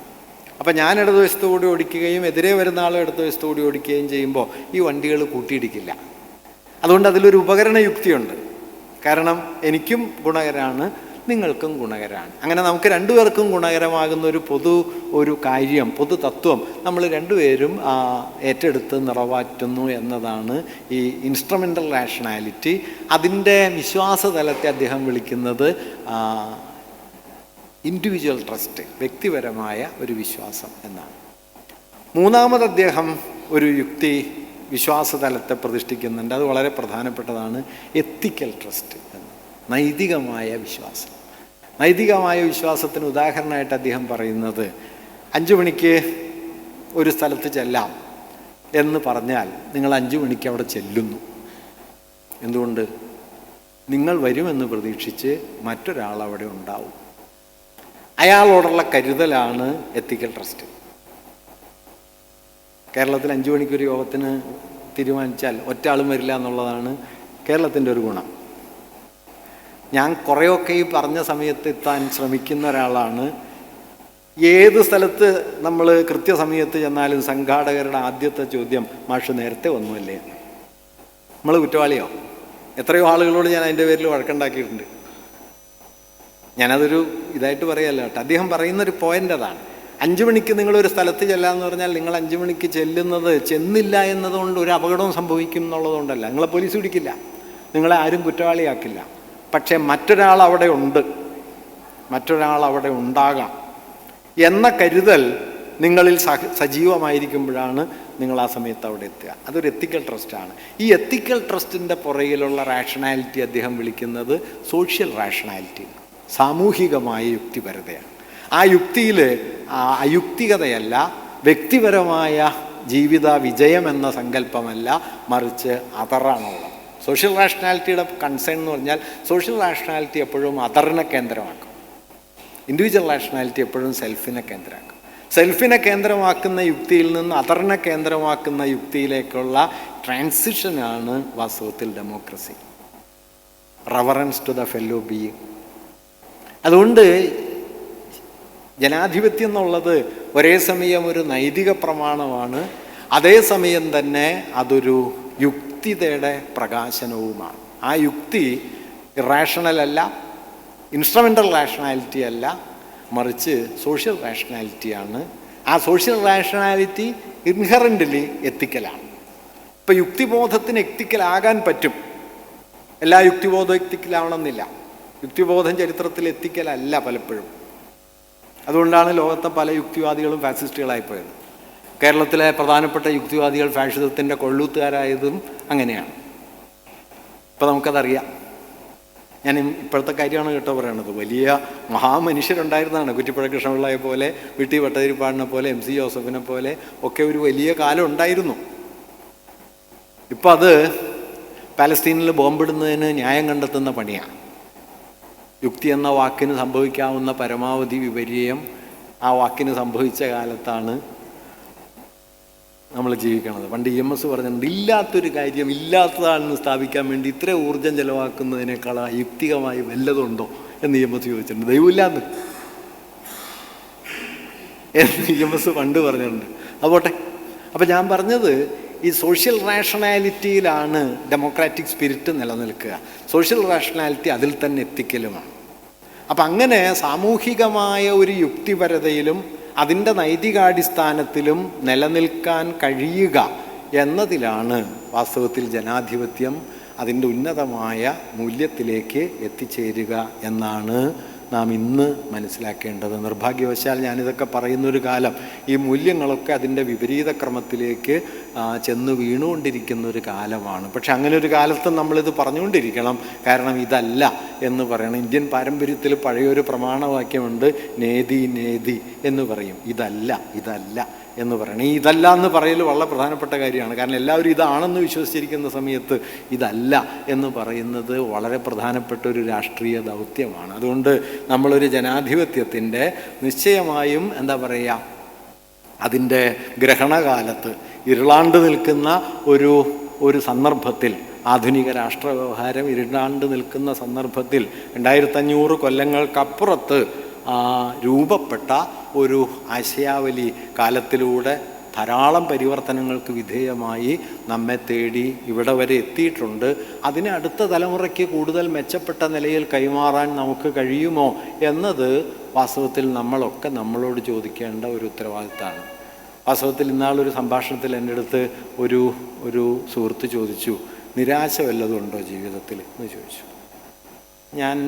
എനിക്ക് തോന്നിയ ഞാൻ അവരോട് പറഞ്ഞൊരു ഉത്തരം, വ്യക്തിപരമായിട്ട് എനിക്ക് വലിയ മോഹങ്ങളൊന്നും ഒരു കാലത്തും അങ്ങനെ ഉണ്ടായിട്ടില്ല, അതുകൊണ്ട് ആ നിലയിൽ നിരാശയില്ല. പക്ഷേ 1980 വിദ്യാർത്ഥിയായിരുന്ന കാലത്ത് ഈ വരാനിരിക്കുന്ന ലോകത്തെക്കുറിച്ച് വച്ചു പുലർത്തിയ സ്വപ്നങ്ങളെക്കുറിച്ച് എനിക്ക് ഇപ്പോൾ വലിയ നിരാശയുണ്ട്. ഏതു തരം ലോകമാണ് എൻ്റെ മക്കൾക്കും അവരുടെ തലമുറയ്ക്കും ഞങ്ങളൊക്കെ കൈമാറുന്നത് എന്നാലോചിച്ചാൽ എനിക്ക് വലിയ നിരാശയുണ്ട്. ആ നിരാശ നല്ലതാണെന്ന് കൂടിയാണ് ഞാൻ കരുതുന്നത്. കാരണം ഇങ്ങനെ ആയിക്കൂടാ എന്ന് നമ്മളോട് പറയാൻ, അങ്ങനെ നമ്മളെ പ്രകോപിപ്പിക്കാൻ ആ നിരാശയ്ക്ക് കഴിയും. ലജ്ജ ഒരു രാഷ്ട്രീയ മൂല്യമാണ് എന്ന് പണ്ട് മാർക്സ് ഒരു സ്ഥലത്ത് പറയുന്നുണ്ട്. ലജ്ജ ഒരു രാഷ്ട്രീയ മൂല്യമാണ്. അതുപോലെ ജനാധിപത്യം ഉണ്ടാക്കിയ, ഞാനതിൽ ഗാന്ധിയെ വലിയൊരു മാതൃകയായിട്ട് കാണുന്ന ആളാണ്. കാരണം വിഭജനം ഉണ്ടായാൽ ഈ രാജ്യം തവിടുപൊടിയായി പോകും എന്ന് വിഭജനം ഉണ്ടാകുന്നതിന് എത്രയോ മുമ്പ് പറഞ്ഞ ഒരാളാണ് ഗാന്ധി. വിഭജനം വന്ന സമയത്ത് ബ്രിട്ടീഷ് ഗവൺമെൻറ്റും ഇന്ത്യയിലെ കോൺഗ്രസ്സുകാരും എല്ലാവരും കരുതിയത് അതിർത്തി ഗ്രാമങ്ങളിൽ പരമാവധി 5-10 ലക്ഷം ആളുകൾ ഡിസ്പ്ലേസ്ഡ് ആവും, അതിൻ്റെ ചെറിയ ചില അസ്വാസ്ഥ്യങ്ങളുണ്ടാവും, അത് കഴിഞ്ഞാൽ നോർമലാവുന്നതാണ്. 2 കോടി ആളുകൾ അഭയാർത്ഥികളായി കേട്ടോ. 2 കോടി ആളുകൾ, ലോകം കണ്ട ഏറ്റവും വലിയ അഭയാർത്ഥി പ്രവാഹമായിരുന്നു. 2 കോടി ആളുകൾ, 10 ലക്ഷം പേരോളം കൊല്ലപ്പെട്ടു എന്നാണ് അനൗദ്യോഗിക കണക്ക്. ഔദ്യോഗികമായി കണക്കൊന്നുമില്ല. ഈ കൊല നടക്കുന്ന സമയത്ത് ഞാനിത് മുമ്പേ പറഞ്ഞതല്ലേ എന്ന് പറഞ്ഞ് ഗാന്ധിക്ക് മാറി നിൽക്കായിരുന്നു. പക്ഷേ ഈ കൊലയുടെ നടുവിൽ ഗാന്ധി പോയി നിന്നു. ഞാനിത് പറഞ്ഞതാണല്ലോ, നിങ്ങൾ കേട്ടില്ലല്ലോ, നിങ്ങൾക്കാണ് ഉത്തരവാദിത്വം എന്ന് പറയാം, ന്യായമായും പറയാം. പക്ഷേ ഗാന്ധി അതൊന്നും ആ സമയത്ത് പറയാൻ മുതിർന്നില്ല. ആ കൊലയുടെ നടുവിൽ ഗാന്ധി നിൽക്കുകയും, ഇർഫാൻ ഹബീബ് ഗാന്ധിയെക്കുറിച്ച് എഴുതിയ ലേഖനത്തിൽ പറയുന്നൊരു കാര്യമുണ്ട്. എന്താണ് ഗാന്ധി നമ്മെ പഠിപ്പിക്കുന്ന പാഠം? നിർണായകമായ നിമിഷങ്ങളിൽ അടിസ്ഥാന മൂല്യങ്ങളിൽ ഒരു വിട്ടുവീഴ്ചയും ചെയ്യരുത്. ഗാന്ധി എപ്പോഴും കോംപ്രമൈസ് ചെയ്ത ആളാണ്, നെഗോഷിയേറ്റ് ചെയ്ത ആളാണ്. പക്ഷേ ക്രിട്ടിക്കൽ മൊമെൻ്റ് എന്ന് പറയാവുന്ന ഇന്ത്യ ചരിത്രത്തിലെ ഏറ്റവും നിർണായക മുഹൂർത്തത്തിൽ the reference to the fellow being, concern for the other എന്നതിൽ ഒരു വിട്ടുവീഴ്ചയും ഗാന്ധി ചെയ്തില്ല എന്നതാണ് ഗാന്ധിയെ വലുതാക്കിയത്. ഗാന്ധിയുടെ ജീവിതം കൊണ്ട് ഗാന്ധി വലുതായതിനേക്കാൾ കൂടുതൽ ഗാന്ധി മരണം കൊണ്ട് വലുതായത് ഈ ഒരു മൂല്യത്തിൽ നിന്നതുകൊണ്ടാണ്. ഞാൻ പറയാം, ഡെമോക്രസിയുടെ സ്പിരിറ്റ് അതാണ്. പാകിസ്ഥാന് പണം കൊടുക്കണമെന്ന് ആവശ്യപ്പെട്ട് നിരാഹാരം കിടക്കാൻ കഴിയുക, അല്ലെങ്കിൽ മെഹ്റോളിയിലെ ദർഗയിൽ ഉറൂസ് നടത്തണമെന്ന് ആവശ്യപ്പെട്ട് നിരാഹാരം കിടക്കുക, മരണത്തിൻ്റെ തലേന്ന് അവസാനമായി ആ ഉറൂസ് കാണാൻ പോവുക, അവിടെയുള്ള മനുഷ്യരോട് സംസാരിക്കുക, വെടിയേറ്റ് മരിക്കുക. ഇതിൽ ഡെമോക്രസിയുടെ ഒരു വലിയ സ്പിരിറ്റ് ഉണ്ട് എന്നാണ് ഞാൻ പറയുന്നത്. ഈ അപരം എന്നതിനെക്കുറിച്ച്, ദ സോഷ്യൽ എന്ന് ഞാൻ നേരത്തെ പറഞ്ഞില്ലേ, സോഷ്യൽ റാഷണാലിറ്റി, സാമൂഹികമായ യുക്തിബോധം നിങ്ങളൊരു എത്തിക്കൽ ബീയിങ് ആക്കി തീർക്കും എന്നതാണ് ഏറ്റവും വലിയ പ്രധാനപ്പെട്ട കാര്യം. അതുകൊണ്ട് ജനാധിപത്യം അത് പേരും പുറന്തൊണ്ടും മാത്രമായി തീർന്ന 2014 അദാനിയുടെ സ്വത്ത് 57,000 കോടി രൂപയാണ് ആസ്തി. 57,000.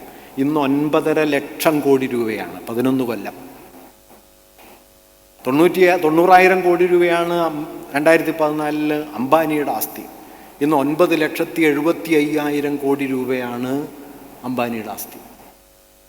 ഈ 2 പേർക്കും കൂടിയുള്ള ആസ്തി ഏതാണ്ട് 20 ലക്ഷം കോടി രൂപ വരും.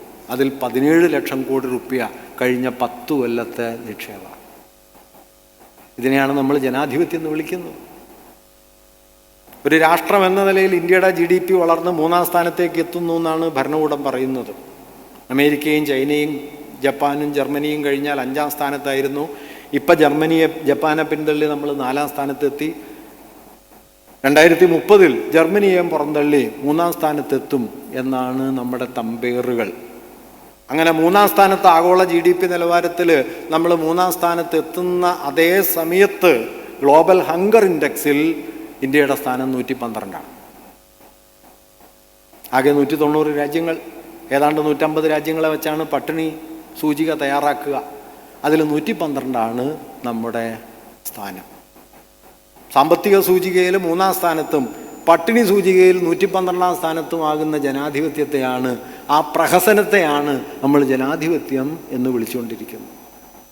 പശുവിൻ്റെ മാംസമുണ്ട് എന്ന് പറഞ്ഞ് നിങ്ങൾക്ക് അന്യമതസ്ഥനെ തല്ലിക്കൊല്ലാൻ എല്ലാ അധികാരങ്ങളും ഉണ്ടെന്ന് കോടിക്കണക്കിന് മനുഷ്യർ വിശ്വസിക്കുന്ന ഒരു സംവിധാനത്തെ നമ്മൾ ജനാധിപത്യം എന്ന് വിശ്വസിച്ചുകൊണ്ടിരിക്കുന്നു. ഗാന്ധിയുടെ പ്രതിമ ജനുവരി 30-ന് കോലമുണ്ടാക്കിയിട്ട് അതിൽ നിറയൊഴിച്ചിട്ട് ചോര പടർന്നൊഴുകുന്ന സമയത്ത് ഗോഡ്സേക്ക് മുദ്രാവാക്യം വിളിക്കുന്ന ലക്ഷോപലക്ഷം മനുഷ്യരുള്ള രാജ്യത്താണ് നമ്മൾ ജീവിക്കുന്നത്. ഇതൊന്നും ഞാൻ ആലങ്കാരികമായിട്ട് പറയുന്നതല്ല, ഇതെല്ലാം നമ്മുടെ രാജ്യത്തിൻ്റെ ദൈനംദിന അനുഭവമാണ്. അതുകൊണ്ട് ജനാധിപത്യം അതിൻ്റെ വിപരീത യുക്തിയിൽ സഞ്ചരിക്കുന്ന ഒരു കാലത്തിൻ്റെ നടുവിലാണ് വാസ്തവത്തിൽ നമ്മൾ ജീവിക്കുന്നത്. അതുകൊണ്ട് ജനാധിപത്യം എന്നത് ഒരു പ്രഭാഷണ വിഷയമല്ല, ജനാധിപത്യം നമ്മുടെ ഒരു എത്തിക്കൽ കമ്മിറ്റ്മെൻ്റാണ്. Reverence to the fellow being എന്നത് അതിൻ്റെ ഹൃദയമാണ്.